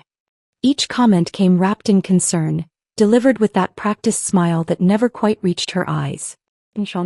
He'd nod along, offering weak agreements that felt more like appeasement than support. She's just excited, he'd say whenever I brought up my growing discomfort. She means well. That phrase became his standard response to everything. Victoria questioning my choice of bridesmaids? She means well. Her insisting we use her florist instead of the one I'd already booked? She means well. Her suggesting we move the reception to a country club that cost twice as much as our original venue? She means well, Paige. She just wants everything to be perfect. Perfect for whom, I wanted to ask. But I bit my tongue, smiled, and tried to convince myself this was normal mother-in-law territory. Adjustments. Compromises. Part of joining a family. The breaking point came during our first official wedding planning meeting. I'd spent weeks researching vendors, creating spreadsheets, comparing prices. Sean and I had agreed on a budget, chosen a color scheme, even tasted cakes at 3 different bakeries. I felt proud of how organized I'd been, how much I'd accomplished. Victoria arrived 20 minutes early. By the time Sean and I walked into the wedding planner's office, she was already seated at the conference table, my carefully prepared folder open in front of her, my notes spread across the mahogany surface like evidence in a trial. I hope you don't mind, she said, not sounding sorry at all. I was just sharing some thoughts with Jennifer here about the timeline. Jennifer, the wedding planner, looked uncomfortable. Mrs. Hudson was just mentioning some concerns about the vendor selections. Concerns. I felt heat rise in my cheeks. Nothing major, darling, Victoria waved her hand dismissively. Just that some of these choices seem a bit amateur. For instance, this photographer you selected, I've never heard of him. And the caterer you're considering? Well, let's just say their presentation lacks sophistication. She'd crossed out 3 of my vendor choices with red ink. Red ink. On my planning documents. Sean shifted beside me but said nothing. Just sat down and let his mother continue dismantling months of my careful work. I've taken the liberty of reaching out to some vendors I know personally, Victoria continued. Much more experienced. Better suited for the Hudson family standards. The Hudson family standards. As if I wasn't about to become part of that family. As if my last name would somehow remain secondary forever. We discussed this budget already, I said, trying to keep my voice steady. These vendors fit within our range. Oh, money. Victoria laughed, a sound like wind chimes in a storm. Sean, didn't you mention your father and I wanted to contribute more significantly to the wedding expenses? Consider it our gift. This was news to me. Sean's face reddened slightly, but he nodded along. We talked about it briefly. No, we hadn't. We'd specifically discussed keeping costs reasonable, splitting expenses between both families fairly. Now I was learning about private conversations, secret decisions made without me. The rest of the meeting blurred together. Victoria's voice dominated the room while Jennifer frantically took notes, crossing out my preferences and replacing them with alternatives that cost significantly more. Sean occasionally offered weak protests. Maybe we should think about it, or Paige might prefer. But he never actually disagreed with his mother.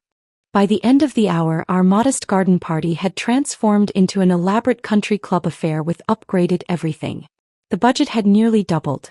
My vision had disappeared entirely. Isn't this exciting? Victoria beamed as we gathered our things. It's going to be absolutely stunning. Walking to the parking lot afterward, I waited for Sean to say something. Anything. An apology, an explanation, some acknowledgement that what had just happened felt wrong. Instead, he unlocked his car door and said, "Well, that went better than expected." That night, I called Michelle and tried to explain the growing unease in my chest. "Maybe she's just enthusiastic," Michelle had suggested. "Some mothers-in-law are really involved." But this felt different. More invasive. Like I was being systematically erased from my own wedding, replaced with Victoria's vision of what a proper Hudson family celebration should look like. 2 weeks later, I discovered just how deep her involvement ran. I'd arrived early at Sean's apartment, planning to surprise him with dinner after his late meeting.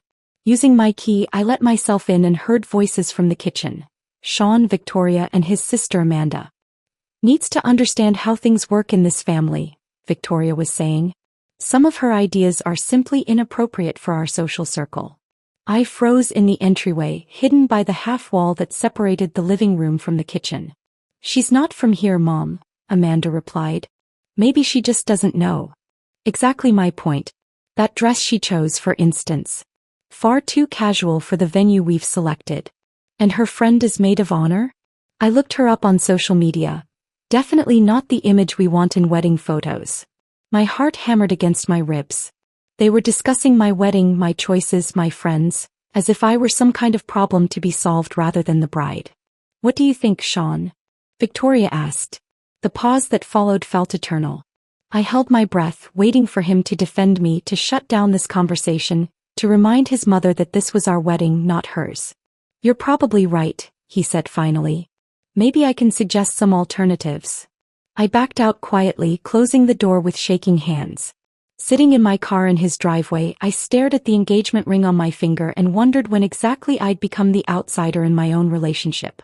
The cracks weren't just showing anymore. They were spreading, deep fissures that threatened to swallow everything I thought I knew about the man I was supposed to marry. And somewhere in the back of my mind, a small voice whispered that this was only the beginning. 3 weeks before the wedding, my phone buzzed with a text from my college roommate Sarah. "Hey, did something happen?" I got a weird call saying the rehearsal dinner was cancelled for me specifically. I stared at the message, confusion turning into a cold dread. Sarah had been on our guest list since day one. We'd already discussed what she'd wear, where she'd sit, how excited she was to finally meet Sean's family. "What do you mean cancelled?" I typed back, though my fingers felt numb. "Some woman called, said she was the groom's mother. Told me there were unexpected budget constraints and they had to cut the guest list. Said you'd understand and would call me later to explain." Budget constraints. I sat in my empty classroom after school staring at that phrase. The same rehearsal dinner that had somehow tripled in cost thanks to Victoria's upgrades, now had budget issues? That evening I brought it up with Sean over dinner. "Why is Sarah no longer invited to the rehearsal dinner?" He paused mid-chew, looking genuinely surprised. "She's not. Your mother called her. Said there were budget constraints." Sean's fork clattered against his plate. I didn't know about that. Let me ask Mom what happened." But when he called Victoria, I heard her voice through the phone, sweet as poison honey. "Oh darling, yes, we had to make some difficult decisions. The venue has capacity limits and family should come first, don't you think?" "But Paige's friends are important too," Sean said weakly. "Of course they are. But Sarah can come to the actual wedding. The rehearsal dinner is really more for immediate family and wedding party members." Except Sarah wasn't the only one who got cut. Over the next few days, I discovered that my former teaching colleague Maria had also received a call. So had my neighbor Mrs. Chin, who'd been like a grandmother to me since I moved to town. 3 of my closest relationships, severed with surgical precision. Meanwhile, Victoria's Bridge Club remained fully intact on the guest list. Women I'd never met who knew nothing about Sean or our relationship, somehow qualified as immediate family, while my chosen family got dismissed. "It's just politics," Sean said when I pressed him about it. "Mom knows these people professionally. It's complicated." Everything was always complicated when it came to his mother. Nothing was ever simple, straightforward, or fair.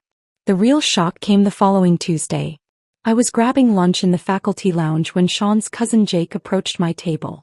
"Hey Paige, quick question about Saturday night. Are you good with Romanos?" I know it's not exactly your style, but Victoria seemed really set on it. I nearly choked on my sandwich. Saturday night? The rehearsal dinner? At Romano's Italian? This Saturday. My mind went blank. Romano's was an upscale restaurant downtown that I'd never even been to. More importantly, I knew nothing about any plans for this Saturday. Jake, can you tell me more about what you know? His face shifted, confusion replacing casual conversation. Oh no. Did I just mess something up? I got this group email yesterday with all the details. Time, location, parking instructions. I assumed you were copied. Group email. Planning my own rehearsal dinner through group emails I wasn't included in. Jake pulled out his phone, scrolling through messages. Here it is. Sent Monday night. Has like 20 people on it. He showed me the screen and my stomach dropped. The email was from Victoria's account, with subject line, Rehearsal dinner final details, Hudson/Morrison wedding. Every important person in Sean's life was copied. His groomsmen, aunts, uncles, cousins, family, friends. The only person missing from the recipient list was Morrison. Me. The bride. This is probably just an oversight, Jake said quickly, seeing my expression. I'm sure. It's fine, I interrupted, though nothing felt fine. Thanks for letting me know. That evening, I confronted Sean with screenshot evidence of the email Jake had shown me. You weren't included in planning emails for our rehearsal dinner, I said, keeping my voice level. Care to explain? Sean's face flushed red. Mom was just trying to handle the logistics. She knows you're busy with work and wedding prep. I offered to plan this dinner, Sean. I offered to pay for it. Instead, I'm finding out about my own event from your cousin in a school cafeteria. It's not that big a deal. Not that big a deal? My voice cracked. Your mother is planning an event in my honor that I know nothing about at a restaurant I've never heard of, with people she chose instead of people I wanted there. Sean ran his hands through his hair, a gesture I used to find endearing but now recognized as his go-to move when avoiding difficult conversations. Mom already booked it, he said finally. The deposit's paid. It's just easier to go with her plan at this point. Easier. Always easier to accommodate Victoria than to stand up for me. Sean, this was supposed to be our celebration. Our friends and family coming together before our wedding. How is it easier to exclude me from planning my own party? You're not excluded. You'll be there. As what? A guest? At my own rehearsal dinner. He didn't answer, which was answer enough. Saturday night arrived with unusual October warmth. I spent an hour choosing what to wear, finally settling on a soft blue dress that Sean had once said made my eyes look like ocean glass. I wanted to look beautiful, confident, like someone who belonged at her own celebration. Walking into Romano's felt like entering enemy territory. The restaurant was elegant in that old-money way Victoria preferred. Dark wood, dim lighting, expensive wine displayed like trophies. I could smell garlic and rosemary, hear laughter echoing from the private dining room they'd reserved. The hostess, a young woman with kind eyes, greeted me at the entrance. You must be here for the Hudson party? Right this way. As we approached the dining room, I could see through the glass doors. Victoria sat at the head of a long table, holding court like the queen she'd always imagined herself to be. She was telling some story that had everyone laughing, gesturing dramatically with her wine glass. Sean sat to her right, nodding along. His groomsmen flanked the table along with his aunts, uncles and several people I didn't recognize. The bridge club women were there, of course, clustered together like a small army of judgment. I paused at the threshold, taking in the scene. This should have been our moment. Sean and me, surrounded by people who loved us both, celebrating the life we were about to build together. Instead, it looked like a family reunion I'd accidentally crashed. The hostess opened the door and conversations gradually died as heads turned toward me. The silence stretched, awkward and heavy. Victoria's eyes found mine across the room. Her smile never wavered, but something cold flickered behind it. Oh, she said loud enough for everyone to hear. You're not even invited. The words hit like a physical blow. 20 pairs of eyes stared at me, some confused, some embarrassed, some clearly entertained by the drama unfolding. I waited for Sean to speak up, to clarify, to stand up for me. He opened his mouth, then closed it, looking between his mother and me like a child caught between divorced parents. No one else moved. No one challenged Victoria's statement. They just watched, waiting to see what would happen next. My heart pounded so hard I was sure everyone could hear it. Heat flooded my cheeks, but something strange happened in that moment of humiliation. Instead of crumbling, instead of fleeing, I felt a sudden, crystalline clarity. I smiled. Not a fake smile, not a polite smile, but a genuine expression of someone who had just realized exactly where she stood and exactly what she needed to do about it. I turned to the hostess, who had witnessed the entire exchange with wide, sympathetic eyes. "Now," I said softly. She nodded once, understanding passing between us like a secret handshake. The look of confusion that crossed Victoria's face was absolutely priceless.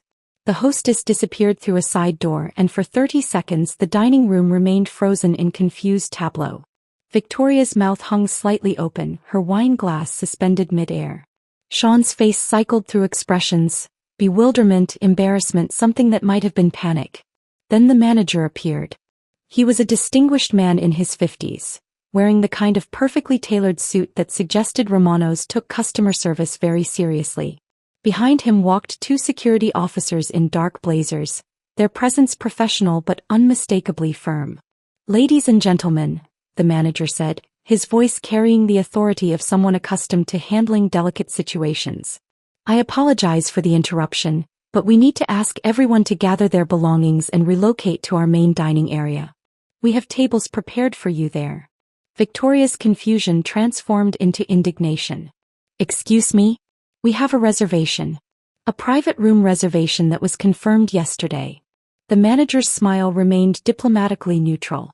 "I understand your concern, ma'am. However, the person who holds the contract for this space has requested its immediate availability." "Contract?" Victoria's voice pitched higher. "What contract? I made this reservation myself." "Actually," the manager said, consulting his tablet, "the room was reserved and paid for by Ms. Paige Morrison 3 weeks ago. All deposits, service fees, and gratuities were handled by her at that time." The silence that followed was exquisite. Victoria's face went through several shades of red before settling on a pale, splotchy pink that clashed terribly with her emerald dress. "That's impossible," she sputtered. "I spoke with Jennifer about the arrangements. I chose the menu, the seating, everything." "Jennifer was acting as a liaison," the manager explained patiently. "But the financial arrangements were made directly with Ms. Morrison. She specifically requested that only she could authorize changes to the reservation or dismiss the party early." I had indeed called ahead. 3 weeks ago, the same day I discovered I'd been excluded from the planning emails. While Victoria was busy orchestrating her perfect family gathering, I'd been making my own arrangements with Romano's management. The conversation with the restaurant had been surprisingly straightforward. "I'm paying for a private dining room," I'd explained to the manager. "But there may be some family drama on the night. I need assurance that if things go badly, I can clear the room immediately." "Certainly, Ms. Morrison. Would you like us to prepare alternative seating in our main restaurant?" "Please. And if this happens, I'd like to continue my evening alone in the private room. Can that be arranged?" "Of course. We'll have staff standing by." Now, watching Victoria's carefully constructed evening crumble, I felt a satisfaction deeper than I'd expected. This wasn't just about embarrassing her, though that was certainly a bonus. This was about reclaiming something that belonged to me. Sean finally found his voice. "Paige, what's going on? Can we just talk about this?" But he wasn't talking to me.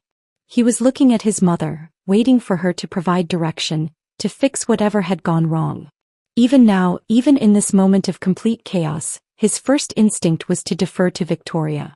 "The lady asked you to leave," one of the security officers said politely but firmly. "We have tables ready in the main dining room, and your drinks will be transferred at no charge." Victoria stood slowly, her movements sharp with barely controlled fury. "This is ridiculous. Absolutely ridiculous. Sean, do something." Sean opened his mouth, then closed it again, his eyes darting between his mother, the security officers, and me. In that hesitation I saw our entire relationship laid bare. When forced to choose between his mother's comfort and my dignity, he chose silence. The exodus began awkwardly. Sean's groomsmen muttered among themselves, gathering jackets and purses with the efficient embarrassment of people accustomed to family drama. The bridge club women whispered frantically, their eyes bright with scandal they couldn't wait to share. Sean's Aunt Margaret paused as she passed my chair. Without saying a word, she mouthed, "I'm sorry," and squeezed my shoulder gently. Her husband, Uncle Robert, nodded at me with what looked like approval. Jake, Sean's cousin who had accidentally revealed the planning emails, stopped at the door. "For what it's worth," he said loud enough for others to hear, "this whole thing was messed up from the start. You deserved better." Victoria whirled around. "Jake, that's quite enough." "No, Aunt Victoria. It's not enough. This woman was supposed to be family, and you treated her like an intruder at her own party. How dare you?" "Come on, Jake," his wife Lisa said, taking his arm. But she looked back at me with sympathy. "Good luck, Paige." Not everyone was supportive. Sean's sister Amanda shot me a look of pure venom as she gathered her purse. "This is so dramatic," she hissed to her husband. "Like something out of a soap opera." Her husband, normally quiet, surprised me by responding, "Maybe. But dramatic doesn't make it wrong." One of the bridge club women, Dolores I think, actually smirked as she passed. "Well," she said to her companion, "I suppose we know what kind of marriage this is going to be." "Actually," I said, speaking for the first time since my single word to the hostess, "you really don't." She paused, eyebrows raised. "Excuse me. You don't know what kind of marriage this is going to be. But you're about to find out." The threat in my voice surprised even me. Dolores hurried past without another word. Victoria was the last to leave, naturally. She stood at the threshold of the private dining room, her perfect posture rigid with humiliation and rage. "This isn't over," she said, her voice low and dangerous. "You're absolutely right," I replied, meeting her gaze steadily. "It isn't." Sean lingered after his mother left, his face a mess of confusion and hurt. "Paige, I don't understand. Why would you do this? We could have talked." "We did talk, Sean. We talked when you let your mother exclude my friends. We talked when you let her plan my rehearsal dinner without me. We talked when you sat there and said nothing while she told me I wasn't invited to my own celebration. But this is humiliating for everyone." "Yes," I said simply. "It is." He stared at me for a long moment, perhaps finally seeing something in my face that told him how far past the point of negotiation we'd traveled. I'll call you tomorrow," he said finally. "Maybe." After he left, the silence felt profound. The hostess returned with the manager, both wearing expressions of professional concern mixed with genuine sympathy. "Ms. Morrison," the manager said, "your table is ready whenever you'd like to continue your evening." I looked around the private dining room, candles still flickering, flowers still fresh, the table still set for 20 people who had just been asked to leave. The space felt different now. Cleaner. Actually, I said, settling back into my chair, "I think I'll stay right here." The hostess smiled, a real smile this time. "Would you like us to reset for one?" "Please." As the staff efficiently cleared away 19 place settings, I poured myself champagne from the bottle Victoria had ordered. Expensive champagne that I had paid for. The golden liquid caught the candlelight, sparkling like liquid jewelry. For the first time in months, I wasn't performing for anyone. Wasn't trying to fit into someone else's vision of who I should be. Wasn't walking on eggshells around Victoria's opinions or Sean's weak protests. I was just Paige, sitting alone in a beautiful room, about to enjoy an excellent dinner that I had chosen and paid for. The steak when it arrived was perfect. The steak had been perfect, but the silence afterward was even better.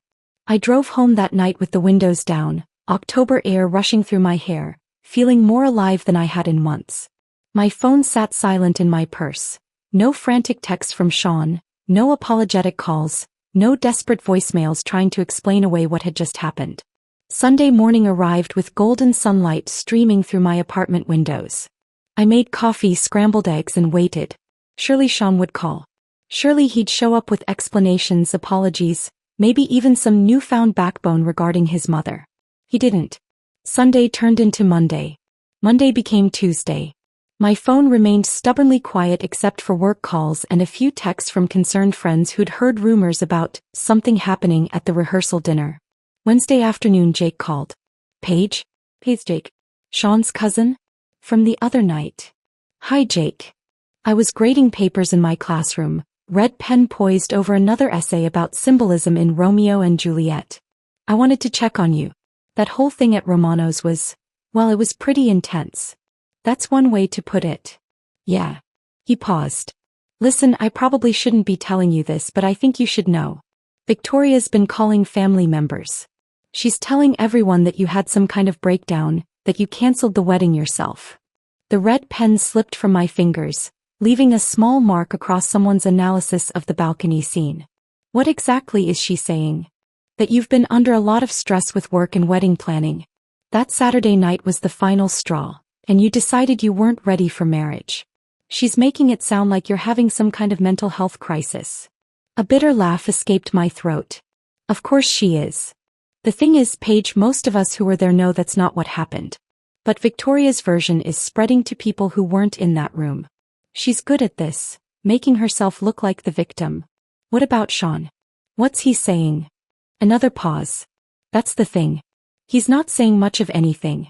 Just that you two need some space to figure things out. Space. After 3 days of complete radio silence, Sean was telling people we needed space. That evening, I discovered just how thorough Victoria's damage control campaign had become. My phone buzzed with a Facebook notification. Someone had tagged me in a post. Curious, I opened the app. Victoria had posted a photo from Sunday brunch. She was wearing a cream-colored dress that looked suspiciously bridal, sitting at an elegant table with several women I recognized from the Bridge Club. The caption read, "Sometimes life doesn't go as planned, but we keep celebrating love anyway. #family first, #resilience, #never give up." The comments were a masterclass in passive-aggressive sympathy. So sorry to hear about the wedding troubles, Victoria. You're handling this with such grace. Praying for Sean during this difficult time. You raised such a good man. Some people just aren't ready for real commitment. Better to find out now. Not a single comment mentioned my name, but the implication was crystal clear. I was the problem. I was the one who couldn't handle commitment, who'd had a breakdown, who'd ruined everything. I screenshot the post and sent it to Michelle with a message. In case you wondered what gaslighting looks like on social media. She called immediately. What the actual hell, Paige? She's making it sound like you ran away to join a circus. I know. And apparently I'm having a mental breakdown too. You should post your own version. Tell people what really happened. No. The word came out more firmly than I'd expected. Let her play her games. I'm not going to defend myself on Facebook like we're in high school. But the social media post was just the beginning. Thursday morning, I received an email from Magnolia Gardens, our wedding venue. The subject line made my stomach drop. Cancellation confirmation, Hudson/Morrison wedding. Dear Ms. Morrison, it read, we received a call yesterday from Mrs. Victoria Hudson requesting cancellation of your October 29th wedding. She indicated that you were no longer able to proceed with the event due to personal circumstances. Per the cancellation policy, we are refunding your deposit minus the administrative fee. Please let us know if you have any questions. I stared at the email, reading it 3 times before the words fully registered. Victoria had cancelled my wedding. Without my permission, without Sean's apparent knowledge, without even consulting me. My hands shook as I dialed the venue's number. Magnolia Gardens, this is Rebecca. Hi Rebecca, this is Paige Morrison. I just received an email about a wedding cancellation that I didn't authorize. Oh. Ms. Morrison, I'm so sorry. Mrs. Hudson called yesterday and said she was handling the cancellation on your behalf. She seemed very familiar with all the details, and honestly, she sounded so official. She had no authority to cancel anything. This is my wedding, my contract, my deposit. Oh dear. This is very awkward. She specifically said you were dealing with some personal issues and couldn't handle making the calls yourself. There was again. Personal issues. The narrative Victoria was weaving to justify her interference. Rebecca, I need you to understand something. I never asked anyone to cancel my wedding. Mrs. Hudson is my fiancé's mother, but she has no legal authority to make decisions about my contracts. Oh no. Ms. Morrison, I'm going to need to speak with my manager about this. Can I call you back within the hour?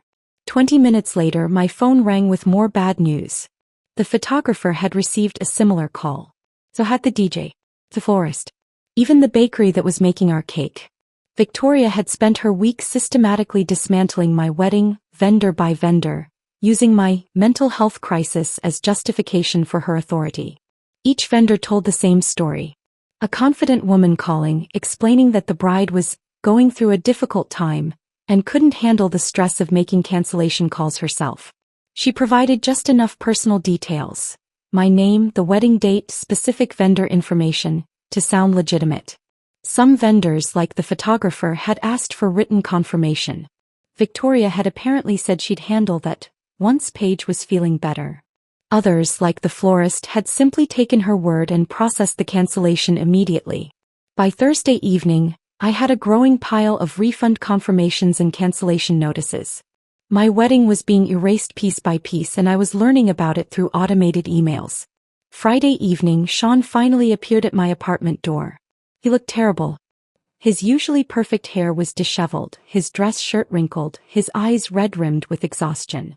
In his hands he held a bouquet of pink roses, my least favorite flowers, though he'd never bothered to learn that.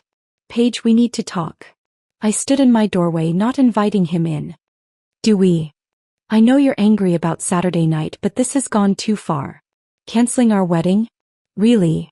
"I didn't cancel our wedding, Sean. Your mother did." His face crumpled with confusion. "What are you talking about? Mom said you called all the vendors yourself." "Your mother lied." I pulled out my phone, showing him the email from Magnolia Gardens. "She called them. She canceled everything.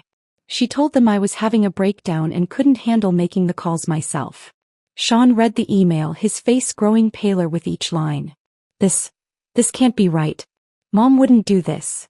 Your mother has been planning my exit from your life since the day we got engaged. Saturday night was just the final performance. Paige, please. I know things got out of hand, but we can fix this. We can book everything again. Maybe have a smaller wedding, something simpler. Simpler. I almost laughed. Like your feelings for me? That's not fair. Isn't it? Sean, your mother told me I wasn't invited to my own rehearsal dinner and you said nothing. She canceled my wedding without my permission and you believed her story that I did it myself. When exactly in this entire relationship have you ever chosen me over her? He opened his mouth to answer, then closed it again. We both knew the answer. I love you, he said finally, as if that solved everything. Do you love the idea of me? The version of me that your mother might eventually approve of. We can work through this. Couples therapy maybe. We can learn to communicate better. I took the roses from his hands, their cloying scent making me slightly nauseous. Sean, I need you to leave. Paige. Leave. Now. After he left, I sat on my couch with his roses in my lap and my laptop balanced on the arm of the chair. The cursor blinked in an empty document as I considered what to type. Finally, I created a new file and titled it simply, The List. Victoria wanted to play games? She wanted to manipulate and control and gaslight her way through my life? Fine. But she'd made one crucial mistake.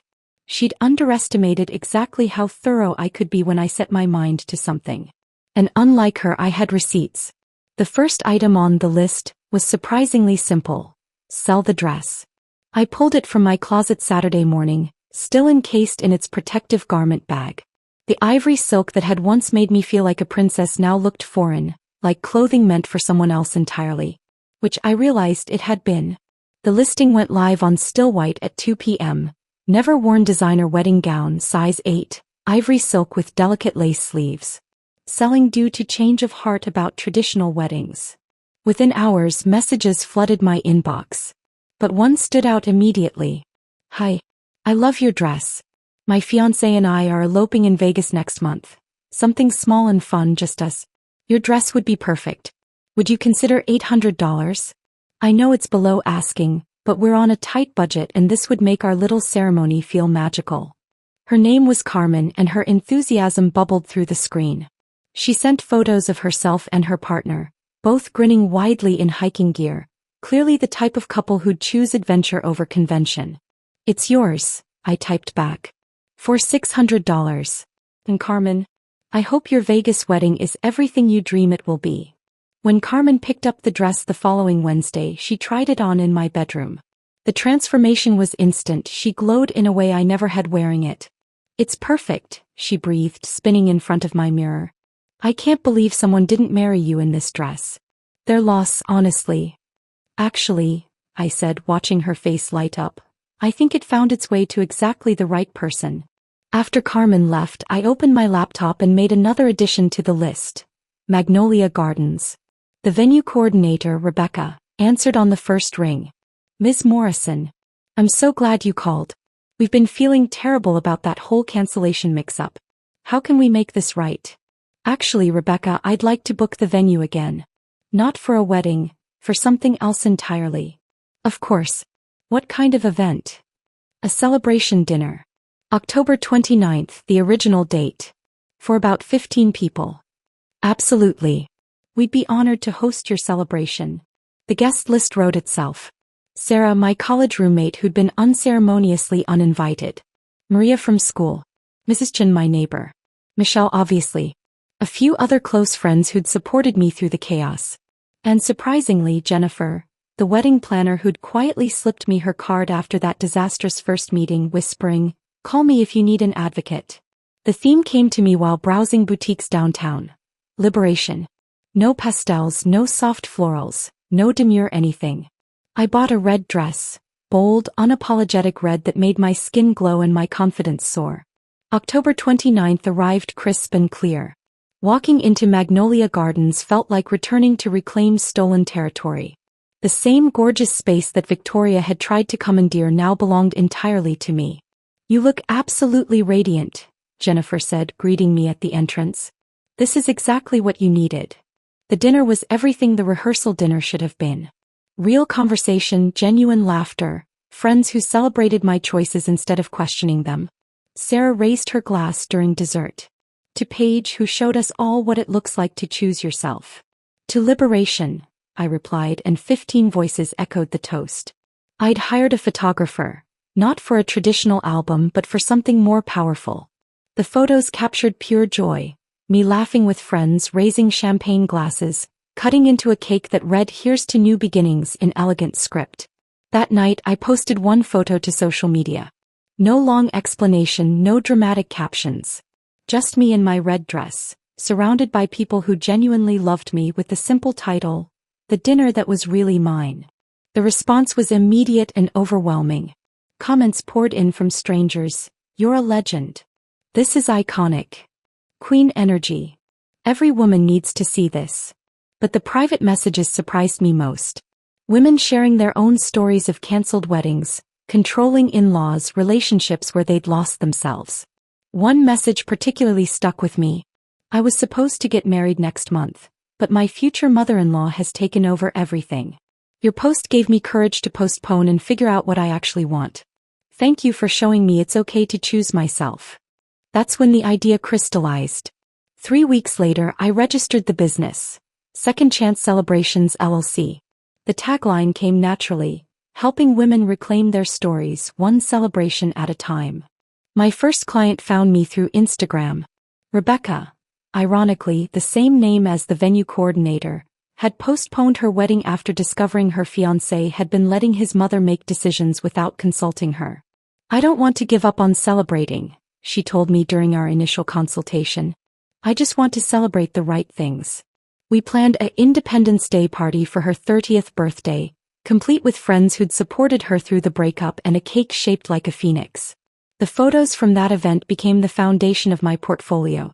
Word spread quickly through networks of women who understood. Brides who'd been sidelined in their own weddings.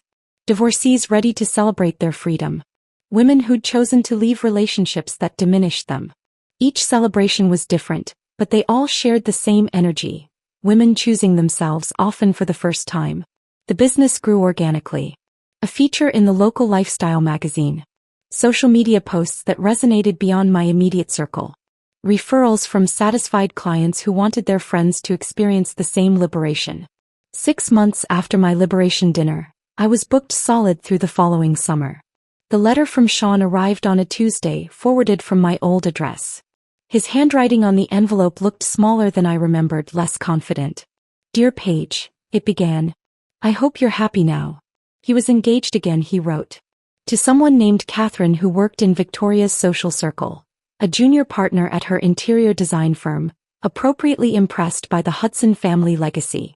The wedding would be small, traditional, everything his mother had always wanted. "I see your business is doing well," he continued. Mom showed me the article about you in the magazine.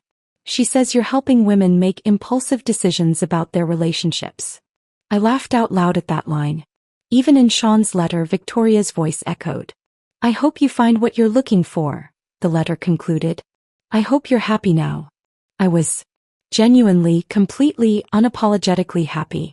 That evening I treated myself to dinner at Romano's, the same restaurant where everything had changed.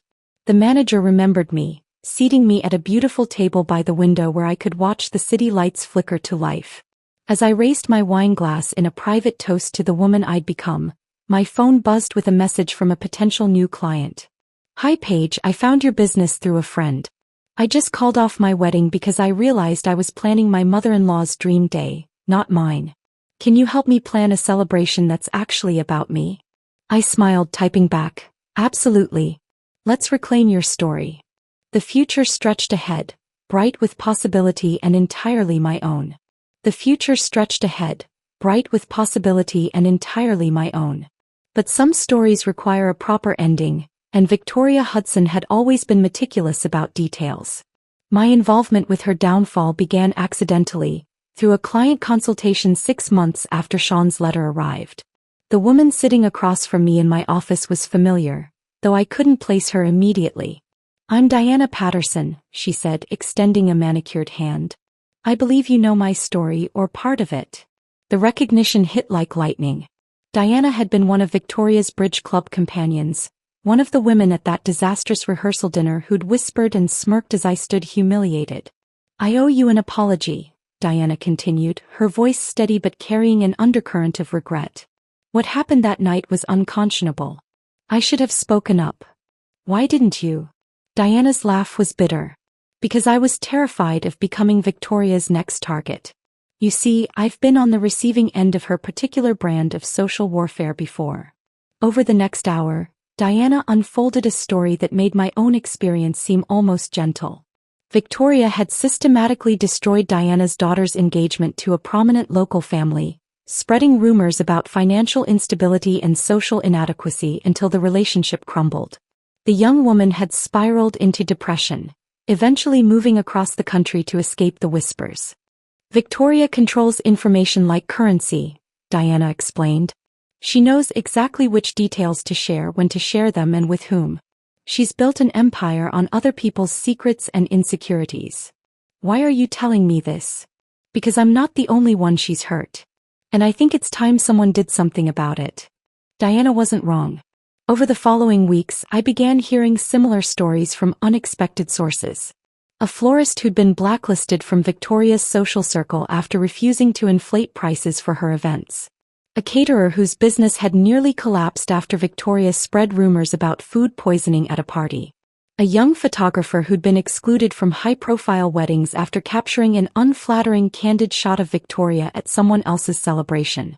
The common thread was always the same: Victoria's need for absolute control, and her willingness to destroy anyone who threatened that control.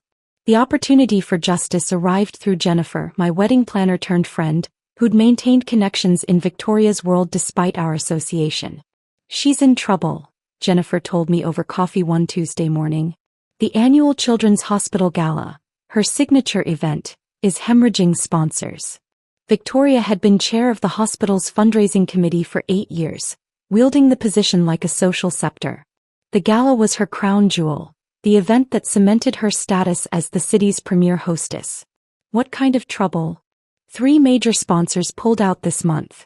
Word is getting around about her methods.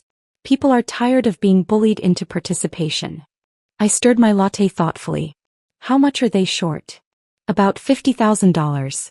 Without that funding, they'll have to cancel this year's event. The hospital really needs that money. It funds their children's art therapy program. That evening I made some calls. Diana connected me with 2 other women Victoria had targeted. Jennifer provided contact information for several vendors who'd been mistreated. Within a week, I had a clear picture of Victoria's network of enemies, and they were more numerous than I'd imagined. The plan formed organically. We didn't need to actively destroy Victoria. We simply needed to stop propping her up. One by one, sponsors who'd supported her events out of social obligation quietly withdrew their commitments. Vendors who'd tolerated her impossible demands started declining her business. The foundation of fear and obligation that supported her social empire began cracking. 2 weeks before the gala, Victoria's assistant called the hospital's development office in a panic. They were facing a significant shortfall and needed to find emergency funding or cancel the event entirely. That's when I made my move. Children's Hospital Development Office. This is Marcus.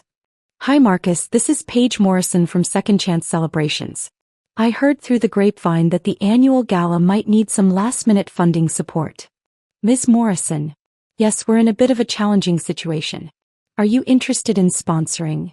Actually, I'd like to offer a major donation. $50,000, to ensure the event goes forward as planned. The silence on the other end was profound. Ms. Morrison, that's incredibly generous. We would be so grateful. I do have one condition. As the primary sponsor, I'd like naming rights for this year's event. Of course. What would you like the gala to be called? The Paige Monroe Foundation for Dignity Annual Children's Hospital Gala. I could hear Marcus typing. That's beautiful. The Paige Monroe Foundation for Dignity. May I ask what your foundation focuses on? Supporting women who've experienced social bullying and helping them reclaim their power. The contracts were signed within 24 hours. Victoria, faced with canceling her signature event or accepting anonymous funding from an undisclosed donor, chose preservation of her social standing over pride. She never bothered to read the fine print. The night of the gala, I arrived fashionably late, wearing a midnight blue gown that cost more than my first car. The ballroom looked stunning. Victoria's aesthetic sense had never been questionable, only her methods. But as guests approached the entrance, they couldn't miss the elegant banners displaying the Paige Monroe Foundation for Dignity Annual Children's Hospital Gala, in gold lettering. I watched from across the room as Victoria spotted the signage. Her face went through a fascinating progression of emotions: confusion, recognition, horror, and finally, a kind of frozen panic as she realized the implications. The master of ceremonies, unaware of the underlying drama, announced the evening's major sponsor with enthusiasm. We're incredibly grateful to the Paige Monroe Foundation for Dignity, whose generous contribution made tonight's celebration possible. Victoria, standing at the podium, prepared to give her traditional welcome speech, visibly choked. The microphone caught a strangled sound that might have been surprise or rage. She attempted to recover, but her carefully practiced speech had been derailed by the introduction she hadn't expected. Someone in the audience, I never discovered who, recorded the moment and sent me the video later. Watching Victoria's composure crumble in real time was more satisfying than I'd anticipated. The cease and desist letter arrived 3 days later, delivered by a law firm whose letterhead screamed expensive intimidation. Victoria demanded I remove my foundation's name from the event and accused me of fraudulent misrepresentation. I responded by sending her a copy of the contract she'd signed through the hospital's development office, with my signature and foundation information clearly visible. She had approved everything, agreeing to naming rights without bothering to investigate the donor's identity. No legal recourse available, my attorney confirmed after reviewing the documents. She signed willingly and accepted the funds. The contract is ironclad. I never married again, though not for lack of opportunities. My business flourished, my foundation grew, and I discovered that independence suited me far better than compromise ever had. Years later, women still approach me at events, some recognizing me from social media, others referred by friends who'd found their own strength through my work. Each conversation reminds me that choosing yourself over social expectations isn't just personal liberation, it's revolution. Victoria eventually moved to another city, her influence diminished by too many burned bridges and broken alliances. Sean and Catherine divorced within 3 years. Apparently, Victoria's involvement in their marriage proved as toxic as it had been in ours. I kept the video of Victoria's gala speech on my phone, not out of cruelty but as a reminder. Sometimes the best revenge isn't dramatic confrontation or public humiliation. Sometimes it's simply building something beautiful from the ashes of what others tried to destroy, then watching them realize they never had the power they thought they wielded. The taste of victory, I discovered, was even sweeter than perfectly prepared steak. If this story of ultimate revenge had you cheering for Paige, hit that like button right now. My favorite part was when Victoria choked on her welcome speech seeing the Page Monroe Foundation for Dignity displayed at her own gala. What was your favorite moment? Drop it in the comments below. Don't miss more empowering stories like this. Subscribe and hit that notification bell so you never miss an upload.